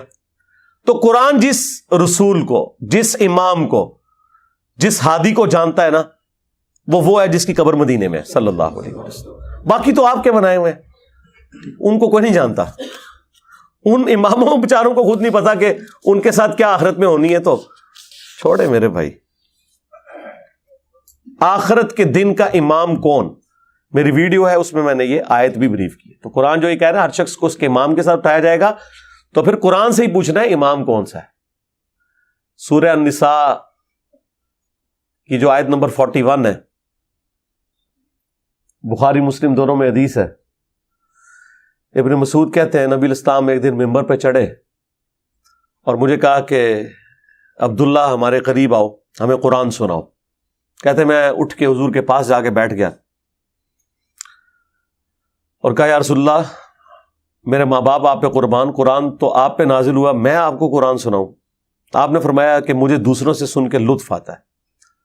تو ابن مسعود کہتے ہیں کہ میں نے سورہ النساء کی تلاوت کرنی شروع کر دی، اور حضور کا شوق دیکھیں، سورہ نساء ابن مسعود نے سٹارٹ کی، 40 آیات پڑھ دی جی ابن مسعود نے، اور حضور صلی اللہ علیہ وآلہ وسلم اسی توجہ کے ساتھ، اسی محبت کے ساتھ سنتے جا رہے ہیں۔ کہتے ہیں میں جب 41 نمبر آیت پہ پہنچا، فَكَيْفَ إِذَا جِئْنَا مِن كُلِّ أُمَّةٍ بِشَهِيدٍ، تو وہ کیا منظر ہوگا کہ جب ہم ہر امت میں سے ایک گواہ کو اٹھائیں گے، وَجِئْنَا بِكَ عَلَىٰ هَٰؤُلَاءِ شَهِيدًا، اور ان لوگوں پر اے نبی تمہیں گواہ اٹھائیں گے۔ تو نبی الاسلام اس تصور سے کہ مجھے اپنی امت کے خلاف گواہی دینی پڑے گی، آپ نے ابن مسعود سے کہا کہ عبداللہ بس کرو بس کرو. کہتے ہیں میں نے جب نگاہ اٹھا کے دیکھا تو حضور کی مبارک آنکھوں سے آنسو روا تھے کہ مجھے اپنی امت کے خلاف گواہی دینی پڑے گی. اب یہاں پہ بھی اللہ تعالیٰ فرما رہا ہے کہ ہم قیامت کے دن ساری امتوں کو اٹھائیں گے اور پھر ہر امت میں سے ایک ایک گواہ کو, ایک ایک امام کو, ایک ایک بڑے کو اٹھائیں گے کہ ہاں بھائی وہ بڑے ان کے نہیں ہیں, وہ پیغمبر ہیں, امام پیغمبر ہیں, گواہ پیغمبر ہیں. اور وہ لوگ بھی جنہوں نے پیغمبروں والا کام کیا اور انہیں دین کے راستے میں جو تکلیفیں اٹھانی پڑی, یقیناً ان کے بھی معاملات الگ سے سیٹل ہوں گے. وہ اپنی جگہ ایک معاملہ ہے, لیکن قرآن جس امام کو, جس گواہ کو, جس لیڈر کو ذکر کرتا ہے نا, وہ وقت کا پیغمبر ہوتا ہے. کیا کوے کو بلا وجہ مار سکتے ہیں؟ جب شکار پر جاتے ہیں تو بہت تنگ کرتے ہیں. نہیں بلا وجہ کیوں مارنا ہے یار, خدا کے لیے اس طرح نہیں. آپ ایون آپ دیکھیں, آپ کسی جانور کی بھی جان لیتے ہیں تو آپ تکبیر پڑھتے ہیں. کیوں پڑھتے ہیں؟ کہ کسی کی جان لینا حرام ہے سوائے اس کے کہ اللہ کے نام پہ جس نے وہ جان دی تھی, اس لیے آپ بسم اللہ اللہ اکبر پڑھتے ہیں. انسان کو بھی نہیں آپ قتل کر سکتے, وہ میدان جنگ میں ہوتا ہے اور وہ بھی آپ اللہ کے لیے قتل کر رہے ہوتے ہیں. اسی لیے اسے جہاد فی سبیل اللہ یا قتال فی سبیل اللہ کہا جاتا ہے, ورنہ آپ کوئی انسان دوسرے انسان کی جان بھی نہیں لے سکتا. علی بھیا آپ نے اپنی ایک ویڈیو میں کہا تھا کہ جان کی امان پاؤں تو بتاؤں کہ ہاتھ باندھ کر نماز ادا کرنے سے بہتر ہاتھ چھوڑنے. یار یہ اس طرح نہیں تھا, آپ نے کلپ ہی دیکھا ہوا ہے. یہ جس کا سوال ہے نا وہ اپنے ضمیر سے پوچھے, یہ پوری ویڈیو 40 منٹ کی اس نے دیکھی ہے, یہ صرف یہ حصہ ہے جو کسی نے کاٹ کے اس کو بھیج دیا ہوا ہے. یہ میں نے الزامی طور پہ یہ بات کی تھی کہ جو کرائٹیریا اہل حدیث نے, دیوبند نے سیٹ کیا ہوا ہے نا, اس کے تحت یہ بات بنتی ہے. ہمارے نزدیک تو دونوں طریقے درست ہیں. نماز ہاتھ چھوڑ کر پڑھنا, وہ آپ میری ویڈیو دیکھیں, یہ اس میں سے انہوں نے کاٹا ہے. یہ بڑے لوگوں نے چلایا ہوتا ہے, یہ ہر دوسرے دن لائیو سیشن میں بھی سوال آیا ہوتا ہے. میں نے پہلے بھی عرض کیا ہے, پچھلے دنوں بھی ویڈیو میں کہا ہے کہ میرا کلپ صرف وہ ہوگا جو ہمارے آفیشیل چینل پہ اپلوڈ ہوگا. میرے آفیشیل چینل سے ویڈیو ڈاؤن لوڈ کر کے کوئی اپنے چینل پہ چڑھائے, وہ میرا کلپ نہیں ہے. اب یہ سوچ کے بندے کو ایک حیرانگی تو ہوتی ہے کہ یہ کیا ہوا. وہ اس لیے کہ میرے بھائی مجھے کیا پتا کہ اس نے اس میں سے کتنا حصہ کاٹا ہے اور اس نے اس کو کیا رخ دیا ہے. دنیا میں کوئی بندہ دیکھا ہے جس کے 3-3 4-4 سیکنڈ کی کلپ کاٹ کے تو اس کے خلاف بدنامی ہو رہی ہو؟ ہمارے کبھی کسی اسٹوڈنٹ نے, کسی عالم دین کے 2-3 سیکنڈ کے کلپ کاٹ کے تو اس کے خلاف پروپیگنڈا کبھی کیا؟ پوری ان کی بابوں کی سٹوریاں وہ میمز کے اندر داخل کر کے بتاتے ہیں کہ یہاں سے شروع ہوئی تھی, یہاں ختم ہوئی تھی. میں نے تو کوئی جملہ بولا ہوگا, اس کے آگے پیچھے ہوں گے. قرآن اپنی آیت کو آن نہیں کرے گا اگر وہ ٹکڑے کی شکل میں ہوگی. قرآن میں تو لکھا ہے نماز کے قریب مت جاؤ, لیکن قرآن کہے گا میری آیت یہ نہیں ہے. آپ کہیں نہیں میں نے خود پڑھی ہے, وہ کہے گا بے شک لکھی ہوئی ہے میرے اندر یہ کہ میری آیت نہیں, کیونکہ میں نے اس لیے تو یہ فرمایا نہیں تھا.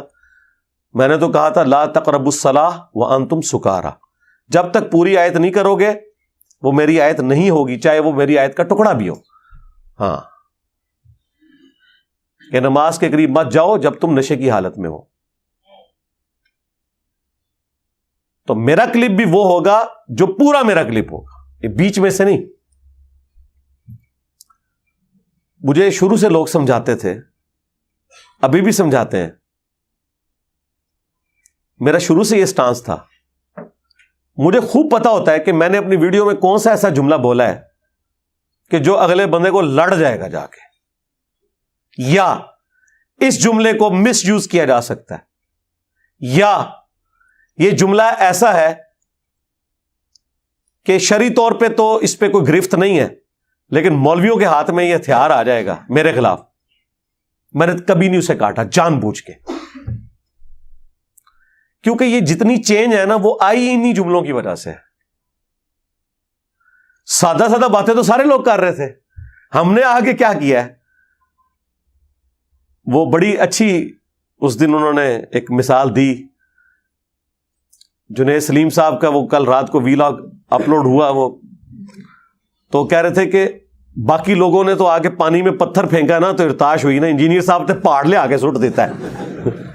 واقعی پتھر سے تو ارتاش پیدا ہوتی ہے نا, میں نے پہاڑ پھینکا ہے, ارتاش نہیں پیدا ہوئی, پانی خشک ہو گیا ہوتا تھا. ہاں, اسلامی ریاست میں اگر غیر شرعی کام ہو رہے ہوں تو پھر رعایا کی کیا ذمہ داری ہے؟ اسلامی ریاست تو کوئی بھی نہیں ہے اس وقت دنیا میں, مسلمان ریاستیں ہیں. رعایا کی ذمہ داری کیا ہے؟ خاموشی اختیار کرے؟ نہیں نہیں, بالکل نہیں, خاموشی کو اختیار کرے گی. وہ اپنی زبان کے ذریعے جہاد کریں گے جس طرح ہم کر رہے ہیں. آرمڈ کنفلکٹ نہیں کر سکتے جب تک کہ حالات و واقعات فیوریبل نہ ہو. حضرت حسین ابن علی نے اس لیے اس وقت کیا کہ وہ ایک مبارک دور تھا, آپ کو یہ امید تھی کہ ہزاروں عاشقان رسول ایسے موجود ہیں جو میرا ساتھ دیں گے, لیکن پریکٹیکلی نہیں ہوا. تو آج تو ویسے ہی بھول جائیں آپ. حضرت ابو ہریرہ سے متعلق روشنی ڈالیں جن میں حضرت عمر نے انہیں کوڑے مارنے کا حکم دیا تھا. اور نہیں یار, کوڑے چھوڑے مارنے والی کوئی بات نہیں ہے. وہ صرف جب انہوں نے بحرین کا گورنر بنا کے بھیجا تھا تو واپسی پہ ان سے وہ بھیڑ بکریاں ان کی لے لی تھی. اس پہ میری تفصیلی ویڈیو ریکارڈ ہو چکی بھی ہے, یوٹیوب پہ اپلوڈڈ ہے, وہ آپ دیکھ لیں. حضرت ابو ہریرہ اور حضرت عمر کا اختلاف, اس میں حضرت عمر کو ہم صحیح نہیں سمجھتے, ان سے زیادتی ہوئی حضرت ابو ہریرہ کے حق میں اپنے ڈسپلن کی سختی کی وجہ سے. باقی حضرت ابو ہریرہ کو وہ سکھ اور صدوق سمجھتے تھے, وہ بھی میں نے مثالیں اس میں دی ہیں. انشورنس کمپنیوں کی شرعی حیثیت کیا ہے سود کے زمرے میں؟ جی, انشورنس کمپنیاں جو سودی بینکوں کے لیے کام کر رہی ہیں سب سودی ہے ظاہر ہے, سوائے ان کے جو اسلامک بینک کے لیے کام کریں. ان کا جو طریقہ ہے تکافل والا, اس کو آپ دیکھیں. ہنسنے کے متعلق آپ نے کہا تھا کہ زیادہ ہنسنے سے متعلق کوئی حدیث موجود نہیں ہے, اور یار یہ میں نے اس کے اوپر کلیریفیکیشن دے دی ہے نا, پچھلے دنوں 2-3 ویڈیوز میں دے چکا ہوں. وہ ایک جنرل ذکر کے دوران وہ پھر کلپ بڑا وائرل ہو گیا, وہ باپا جانی سے متعلق تھا, تو میں نے اس پہ کلیریفیکیشن دے دی تھی کہ دیکھیں اسلام میں مذاق اڑانا منع ہے. نبی الاسلام سے زیادہ کوئی مزاح فرمانے والا نہیں تھا, اور آپ سے زیادہ ہنس مکھ کوئی نہیں تھا. وہ والا ہنسنا جو دل کو مردہ کرتا ہے وہ تو حدیث موجود ہے, ترمذی میں بھی, ابن ماجہ میں بھی. صحت میں بھی کلام ہے, بعض کے نزدیک صحیح ہے. ایک آدھ روایت ایسی ہے جو حسن درجے کو پہنچتی ہے, وہ ٹھیک ہے. پریکٹیکلی بھی میں تو خیر قرآن میں بھی آیا کہ تنبیہ کے طور پر کہ کم ہنسنا چاہیے انسان کو. بخاری میں حدیث ہے کہ جو کچھ میں جانتا ہوں تم جانتے ہوتے تو بہت کم ہنستے زیادہ روتے. اسلام کو یہ پسندیدہ نہیں ہے کہ کوئی ٹھٹا مذاق کرے. اس کانٹیکسٹ میں میں نے یہ بات کی تھی کہ اس سے کوئی یہ رزلٹ نہ نکالے کہ مذاق کرنا یا ہنسنا منع ہے. ہنسنا منع نہیں ہے, ضرورت سے زیادہ ہنسنا جو ہے نا وہ منع ہے. تو باقی وہ کلیریفیکیشن میری ویڈیو میں آ چکی ہوئی ہے, وہ حدیث کو تم کے حوالے سے نہیں تھی ڈسکشن. امام کے ساتھ جماعت کی دوسری, تیسری اور چوتھی رکعت میں شامل ہونے کا طریقہ بتا دیں. امام کے ساتھ شامل ہونے کا طریقہ ویڈیو میں دیکھ لیں, میں نے ریکارڈ کروایا ہے. اور سب سے بڑی بات ہے جس طرح لوگ شامل ہو رہے ہیں نا اسی طرح ہی شامل ہونا ہے, اس میں کوئی اختلاف نہیں ہے, ٹھیک چل رہے ہیں سارے. سیدنا امام حسین کے کربلا کے ساتھی عباس کا تعارف بیان کرتے ہیں. میرے بھائی گوگل پہ جا کے لکھیں عباس, آپ چھوڑ دیں ابھی تو ہم صحابہ کرام کے تعارف نہیں مکمل بیان کر سکے, تو اس کے لیے آپ جو اس طرح کی جو بایوگرافیز ہیں ان کے لیے کتابوں کو کنسلٹ کریں. ہم تو ہمارا میجر جو فوکس ہے وہ قرآن و سنت کی تعلیمات کے اوپر ہے. ہمارے پاس ایک پلاٹ ہے جو کافی عرصے سے ویسے ہی پڑا ہوا ہے جسے کوئی آمدن نہیں, اور ایک دکان ہے جو رینٹ پہ ہے. جو رینٹ والی ہے اس کا رینٹ اگر آپ کھا رہے ہیں ساتھ ساتھ تو کوئی زکوٰۃ نہیں ہے, اور اگر آپ کے پاس جمع پونجی ہو جاتی ہے 85 گرام گولڈ یعنی 7.5 تولے سے زیادہ, پھر آپ دیں گے. وہ پلاٹ جو ہے نا اگر آپ کا زرعی زمین ہے نا جس پہ اگایا جاتا ہے, پھر تو اس پہ کوئی زکوٰۃ نہیں ہے اگر آپ اگا نہیں رہے. اور اگر ویسے پلاٹ ہے, کمرشل پلاٹ جس طرح ہوتے ہیں بیچنے کی غرض سے ایسٹ کے طور پہ, پھر آپ اس کی مارکیٹ ویلیو لگا کے تو اس کی زکوٰۃ نکالیں گے. اگر اس کی قیمت 7.5 تولے سونا سے زیادہ بنتی ہے تو یا اوورال آپ کے سارے ایسٹ ملا کے؟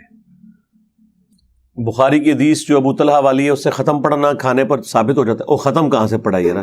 نبی علیہ السلام نے دعائے برکت کی ہے بس، دیٹس آل. آپ پتہ نہیں کون سے سلسلہ عالیہ، قادریہ، چشتیہ، نقشبندیہ کتنے لکھے ہیں بخاری وچ. پھر حضور نے لعاب دہن بھی ڈالا تھا اپنا، آپ کے دعا کی برکت تھی، لعاب دہن کی برکت تھی. ٹھیک ہے، تھوک بھی پواؤ بزرگاں نے دیو ختم.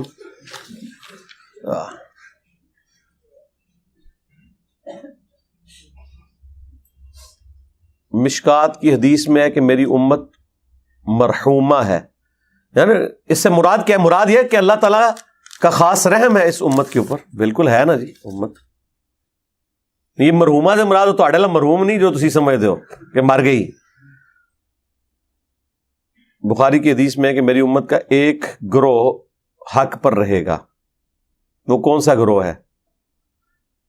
اس حدیث میں حضرت معاویہ کا گروہ بتایا گیا ہے. نہیں، اس میں تو کوئی نہیں لکھا ہوا. اللہ کے بندو، کہاں لکھا ہوا ہے؟ اس میں تو لکھا ہوا ہے، اس حدیث پہ تو امام بخاری نے باب باندھا ہے ہوا اہل العلم. اس سے مراد اہل علم ہے، وہ قیامت تک حق پہ رہے گا. اہل علم ہے.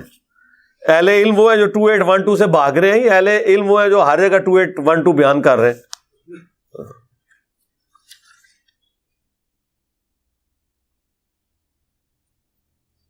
مشکات میں ہے کہ جو میت کو کندھا دے وہ وضو کرے. اس طرح کی جتنی حدیثیں ہیں نا، یہ سب کے سب سرکمسٹانسز کے اوپر ہیں. کچھ منسوخ ہیں اور کچھ سرکمسٹانسز کے اعتبار سے ہیں.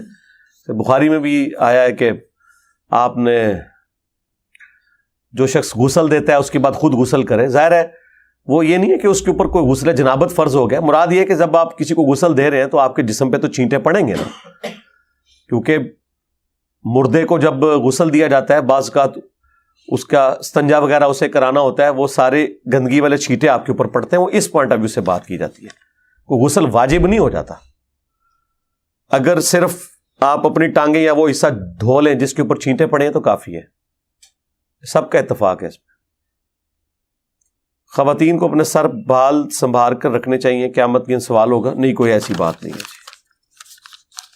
جو کاٹ دیے ہوئے وہ مر گئے، اب ان کا کیا تعلق ہے؟ بہرحال یہ ہے کہ وہ کہیں کوئی استعمال بھی کر لیتے ہیں نا جادو ٹونے کے لیے، تو اس لیے کہا جاتا ہے کہ آپ اس کو طریقے سے کسی جگہ ڈسپوز آف کریں. تو ٹھیک ہے، وہ مختلف جگہ حکومت نے وہ جگہ ایسی بنائی ہیں جہاں جا کے آپ اپنا گھر کا گاربیج وغیرہ پھینکتے ہیں، بس اسی میں وہ بھی جا کے پھینکتے ہیں. اس میں کیا مسئلہ ہے؟ وہ ڈمپ کرنا گورنمنٹ کی ذمہ داری ہے.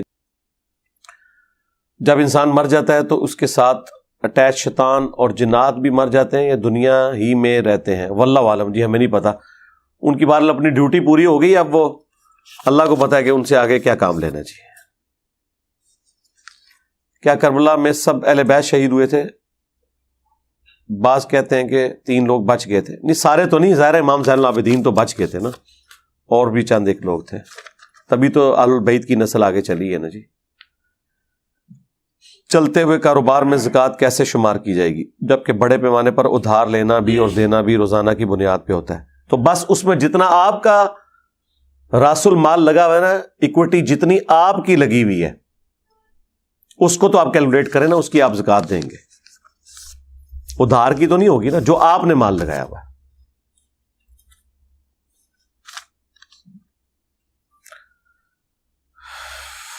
حنفی امام تیسری چوتھی رکعت میں 3 تسبیح پڑھتے ہیں، فاتحہ نہیں پڑھتے، جبکہ حدیث واضح ہے. تو آپ کیسے کہتے ہیں کہ نماز؟ تو ٹھیک ہے میرے بھائی، کہیں اور جا کے پڑھ لیں، آپ کا رائٹ ہے. میں بیرون ملک رہتا ہوں، کیا غیر مسلم کو ان کی مذہبی رسومات کے لیے حال کرائے پر دینا جائز ہے؟ اور اگر یہ جائز ہے تو اس کی آمدن نہ دے میرے بھائی، بچ جائیں. اگر واقعی کوئی شرکی ایکٹیویٹی کر رہے ہیں پھر تو. ویسے اگر وہ کوئی اپنی سرمنی کرتے ہیں مذہبی نہ ہو، ویسے کوئی گیٹ ٹوگیدر ہو، تو اس میں تو کوئی حرج نہیں ہے. اگر کہیں پہ شرکی ایکٹیویٹی ہے اس کے لیے بالکل نہ دیں. ہم تو نہیں کبھی کہیں گے کہ آپ دیں. حدیث انبار میں مخالف جماعت کو دوزخ کی طرف بلانے والی کہا گیا، جبکہ اس جماعت میں ایسے صاحب موجود تھے جن کے بارے میں جنت کی بشارت آئی، مثلا مغیرہ ابن شعبہ. تو بالکل یہی ایسا ہی ہے نا، جہنم کی طرف بلانے والی ہے نا، تو جہنم کی طرف بلانے والا عمل ہے وہ. تو غیر نبی سے کوئی ایسا عمل سرزد ہونا کہ جو جہنم کی طرف لے جانے والا ہو، اس پہ تو کسی کا اختلاف نہیں ہے. جھوٹ بولنا، زنا کرنا، کیا یہ جہنم میں لے جانے والا عمل نہیں ہے؟ تو کیا صحابہ کرام میں ایسے نہیں کہ جن سے بدکاری ہوئی ہے اور ان پہ حد بھی جاری ہوئی ہے، تو جہنم کی طرف لے جانے والا عمل تو ہے نا. تو معصومیت تو نہ آپ کلیم کریں. جہنمی ہونا نہیں ہے، یہ ذہن میں رکھیے گا. جہنمی نہیں ہم کسی کو بھی کہتے. چھوڑ دیں، ہم تو آج کسی مسلمان کو جہنمی کہنے کے لیے تیار نہیں. جہنمی تو آپ کے بزرگوں نے ایک دوسروں کو کہا ہوا ہے. آخرت کا فیصلہ نہیں کرنا. ہاں، لیکن یہ بھی نہیں کرنا کہ جو اللہ کے نبی فرما کے گئے ہیں اس کو بھی آپ نے نہیں بیان کرنا. یعنی وہ عمل جہنم کی طرف لے جانے والا ہے. خلیفہ وقت کی اطاعت اختیار نہ کرنا، باقی اللہ کی مرضی.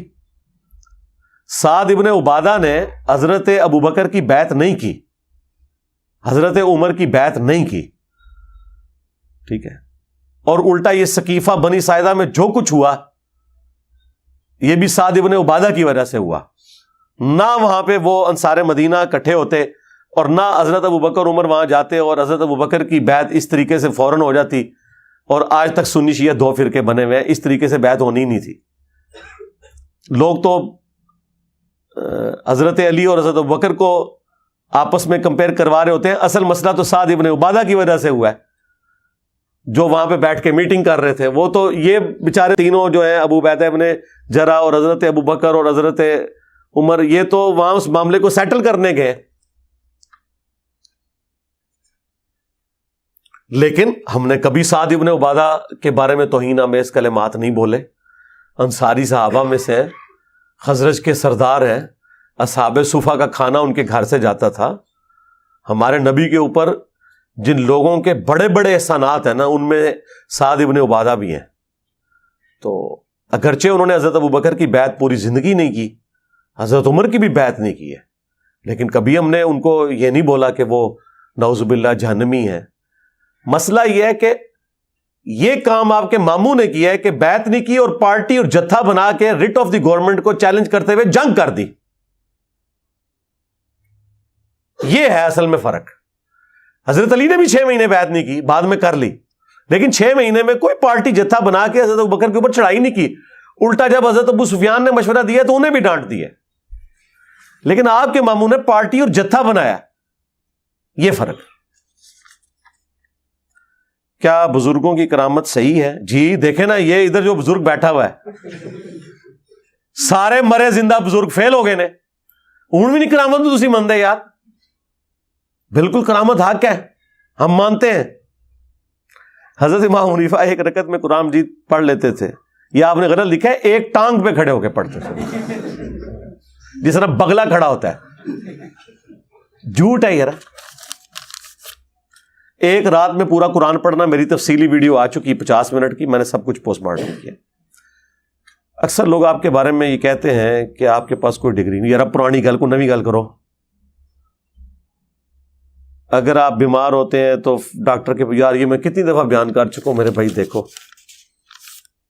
میری ویڈیو، انجینئر محمد علی مرزا کی ڈگری، بالکل آپ کو پتہ چل جائیں گے کیا کچھ میں نے اس کے جواب میں کہنا ہے. کیا ڈبل سائڈ کٹنگ قضا میں شمار ہوتی ہے؟ کٹنگ تو قضا میں نہیں ہوگی. جب شیو آف آپ کر دیں گے دونوں طرف سے تو وہ بخاری مسلم میں نبی الاسلام نے منع فرمایا. اور اس طرح کے بال رکھنے کی ضرورت بھی نہیں نا. ہاں یہاں ہلکے ہیں، اوپر سے گھنے ہیں، وہ اس میں نہیں آتے، وہ کر سکتے ہیں. چند علماء دور کی کتابوں سے آپ کا رد کرتے ہیں، مثلا طبرانی اور ابن ابی شیبہ. ان کی احادیث کی تحکیم کیسے پتہ ہے؟ کوئی ضرورت نہیں میرے بھائی. آج تک تو سنیوں کی کتابیں تھیں، بخاری، مسلم، ابو داؤد، ترمذی، نسائی، ابن ماجہ. کورسز میں بھی یہی. اور عقیدے کی بنیادی کتاب قرآن. اگر کسی کا عقیدہ قرآن سے بھی ثابت نہیں ہو رہا، بخاری سے بھی نہیں ہو رہا، مسلم سے بھی نہیں ہو رہا، اور الٹا اس کے الٹ ہے، اور اس کے لیے کوئی کتاب ڈھونڈ رہا ہے، تو تحقیق کرنے کی ضرورت ہی نہیں ہے کہ وہ حدیث ہے کہ نہیں ہے. نہیں ہے. اور اگر اس قابل ہوندی تو قرآن، بخاری، مسلم کی جو تعلیمات آ گئی ہوندی ہیں، ان کے جعلی ہونے کے لیے اتنا ہی کافی ہے. مشکات میں بہت ساری احادیث کے نوٹ پر لکھا ہے کہ اسناد ضعیف. اب کیسے پتہ چلے گا یہ حدیث صحیح ہے یا ضعیف؟ آپ صرف بخاری مسلم پڑھیں، 15,000 حدیثیں ہیں. جب یہ ختم کر لیں گے نا ورڈ بائی ورڈ, میں آپ کا ٹیسٹ لوں گا, پھر انشاءاللہ اگلا آپ کو دوں گا جس کے اوپر سب کا اتفاق ہے. باقی انٹروڈکشن آف حدیث میرا ایک لیکچر دیکھ لیں, اور مشکات کا تعارف, اس میں میں نے یہ ساری چیزیں بریف بھی کی ہیں. ہمارا کرائٹیریا یہ ہے کہ جو چیز قرآن بخاری مسلم میں بیٹھتی ہے وہ ہم لیں گے. اس کے بعد اس سے مخالفت میں جو چیزیں ہیں, ٹھیک ہے, اس میں پھر ہم ان محدثین کے ساتھ ہوتے ہیں جو ان روایتوں کو کمزور سمجھتے ہیں, اور اگر اس کے حق میں ہیں تو پھر ہم ان محدثین کے ساتھ ہوتے ہیں جو ان روایتوں کو صحیح سمجھتے ہیں. کیونکہ یہ تو ٹچ سٹون ہے نا, اس سے بہتر کوئی کرائٹیریا ایگزسٹ کرتا ہے تو آپ مجھے بتا دیں, سیدھی سی بات ہے. آپ یہ کہنا جی یہ آپ کو نبی الاسلام نے بتایا تھا, اور چھاڑ دو, یہ آپ کے بزرگوں کا ایگریڈ اپان عقیدہ تھا, آج اپنے بزرگوں سے منہ چھپاتے پھر رہے ہو. تمہارے احمد بریلوی صاحب کہیں گے قرآن کے بعد سب سے افضل بخاری مسلم ہے, آج میں حوالے پیش کروں تو تم کو کہ یہ لکھا کہاں ہوا ہے, نظر ادھر. پاکستان کے معاشی حالات روز بروز مزید خراب ہو رہے ہیں. ان برے حالات سے پاکستان کو کیسا نکالا جائے؟ کعبے کی چھت پہ چڑھ دیں اور کیا کریں, میں نے بتا تو دیے.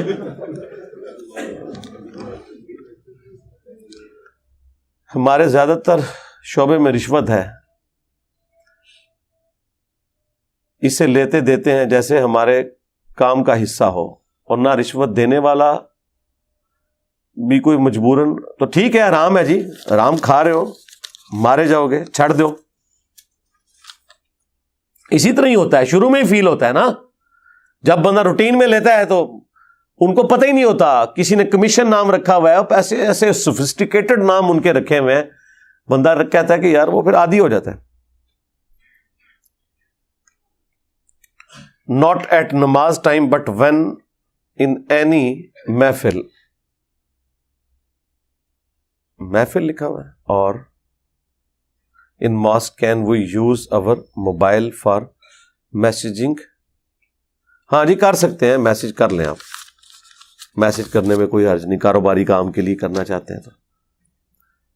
اسلام آباد سے جہلم واپسی پر کتنے کلومیٹر پیچھے تک قصر نماز پڑھ سکتے ہیں؟ کیا دینا میں بھی قصر؟ ہاں جی دینا میں بھی قصر ہے, جب تک جہلم شہر کا بورڈ نہیں نا آپ کو سٹی کا نظر آتا اس وقت تک آپ قصر پڑھ سکتے ہیں. دینا تو الگ سے ایک شہر ہے نا, وہ تو جہلم کی تحصیل میں آتا ہے نا, لیکن سٹی تو الگ ہے نا, وہ تو پیچھے اس سے پیچھے سہاوا بھی جہلم میں آتا ہے. جہلم تو مکدہ ہی نہیں ہے, اگر تسی ضلع جہلم دیکھنا ہے تو پنڈ دادل خان 2 گھنٹے کا سفر ہے, وہ بھی جہلم میں ہے, لیکن وہ شہر الگ ہے, قصبہ الگ ہے. جہلم سے مراد صرف جہلم سٹی, ہاں تحصیلیں ڈویژن یا یہ اوپر جو صوبے بنے ہوئے ان سے نکلنا نہیں ہوتا ضروری, صرف اپنے سٹی سے. اگر میں مغرب سے پہلے گھر پہنچ گیا سفر سے تو کیا میں ظہر کی قصر اور عصر کی پوری نماز ادا کروں گا؟ گھر پہنچ گئے تو بھائی آپ پوری پڑھیں, ظہر بھی اور عصر بھی. ظہر تو قضا ہوئی نہیں آپ کی, جب تک مغرب کا وقت ہی نہیں شروع ہوا تو وقت کے اندر ہی ادا ہی پڑھیں. پاکستان میں اذان ایک وقت پر نہیں ہوتی, کیوں؟ اس میں کوئی مسئلہ ہی نہیں میرے بھائی, کیوں ہو جب اللہ نے ایک وقت نہیں رکھا ہوا. بخاری مسلم میں موجود ہے, حضرت جبرائیل علیہ السلام ایک دن آئے اور ساری نمازیں حضور کو پہلے وقت میں پڑھائیں, فجر سٹارٹ کے وقت, ظہر سٹارٹ کے وقت, عصر سٹارٹ کے وقت, مغرب سٹارٹ کے وقت اور عشاء سٹارٹ کے وقت. اگلے دن آئے تو آخری وقت میں آ کے وہی نمازیں پڑھائیں, اور پھر فرمایا کہ آپ کی امت کے لیے ان 2 ایکسٹریمز کے دوران آپ کے پاس ٹائم ہے, جس وقت چاہے آپ نماز پڑھ سکتے ہیں. جب ظہر کا وقت آلموسٹ آج کل 12 بجے سے لے کر 3:15 بجے تک رہتا ہے, تو بھائی میری مرضی 12:15 میں اذان دوں یا 2:45 بجے اذان دوں. جب اللہ نے مجھے یہ پوری ٹالرنس دی ہوئی ہے تو جس وقت میں چاہوں اذان دے کے نماز مسجد میں قائم کر سکتا ہوں. یہ پتہ نہیں لوگ کیوں ڈیمانڈ کرتے ہیں جی ایک وقت میں اذان ہو, کیوں ہو ایک وقت میں اذان؟ وجہ آپ دیکھتے ہیں ظہر کی نماز کہیں پہ 1 بجے ہو رہی ہے, کہیں پہ 1:30 بجے, کہیں پہ 2 بجے. تو وہ ایک ٹائم آپ کون سا رکھیں گے جس پہ سب پڑھیں؟ ہو ہی نہیں سکتا. عورتوں کو تو میں کہتا ہوں جیسے ہی ٹائم داخل ہو وہ پڑھ لیں, مسجد کی اذان کا انتظار نہ کریں. مسجد کی اذان تو جماعت کے لیے ہوتی ہے. لیٹ سے لیٹ بھی گرمیوں میں ہمارے یہاں پہ پنجاب کے اندر ٹائم لیٹ سے لیٹ بھی 12:20 پہ زور کا داخل ہو جاتا ہے، لیکن 12:30 آج تک کسی مسجد میں نماز نہیں آپ نے زور کی سنی۔ سعودی عرب ہو جاتی ہے 12:30 بھی، 12:40 پہ بھی، ادھر رواج ہی نہیں۔ ایون اہل حدیث بھی 1 سے پہلے کبھی کبھار کو 1:45 پڑھا دیں، ادروائز 1 فکس کیا ہوا ہے۔ ٹائم 12:20 کا شروع ہے تو ٹھیک ہے آپ پڑھ لیں، اس میں کیا مسئلہ ہے؟ زور کی نماز ادا نہیں کی، عصر کی جماعت کھڑی ہوگی تو پھر عصر والے کے پیچھے آپ زور کی نیت کر لیں اور اس کے بعد عصر اپنی الگ سے پڑھ لیں تاکہ ترتیب بھی قائم رہے۔ محدث اور محدث میں کیا فرق ہے؟ محدث حدیث روایت کرنے والا، جس طرح امام بخاری امام مسلم ہے، اور محدث جس کے دل میں کوئی اللہ تعالیٰ بات ڈال دے۔ جو بخاری مسلم میں حدیث ہے کہ اگلے زمانوں میں محدث ہوتے تھے، میری امت میں بھی اگر کوئی ہوتا تو حضرت عمر ہوتے۔ اس پہ میری تفصیلی ویڈیو ریکارڈ ہے، وہ آپ دیکھ لیں۔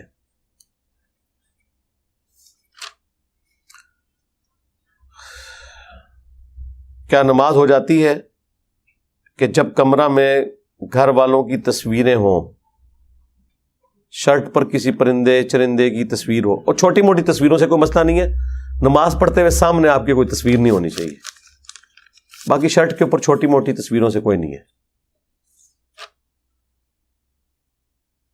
علی بھائی، کیا الٹی کپڑوں پر لگنے سے کپڑے ناپاک ہو جاتے ہیں؟ حنفیوں کے نزدیک تو ہو جاتے ہیں، وہ کہتے ہیں یہ ناپاک ہے، وہ تو آشوب چشم کے قطروں کو بھی ناپاک کہتے ہیں۔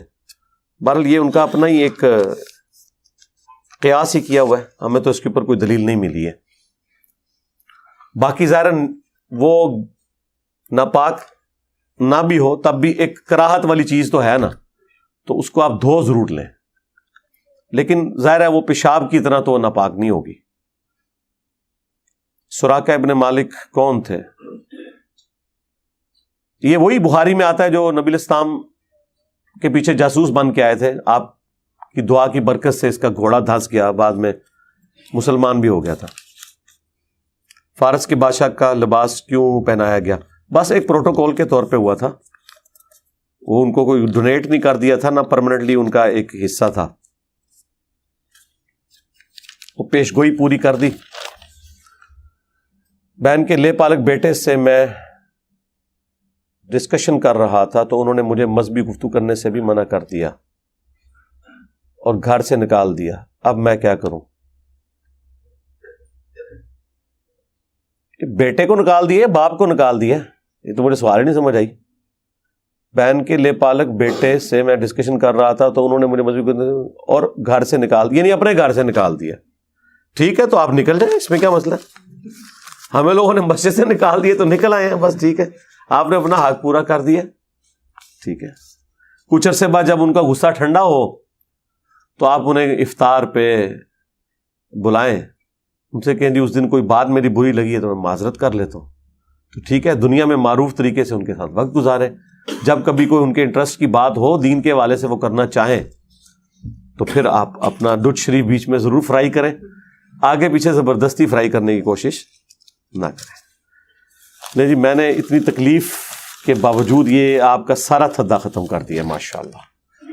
کوئی پرچی ایسی جو آگے آپ نے بھیجی ہو اور میں نے نہ پڑھی ہو، اگر کسی کی ایسی پرچی ہے تو مجھے بتائیں،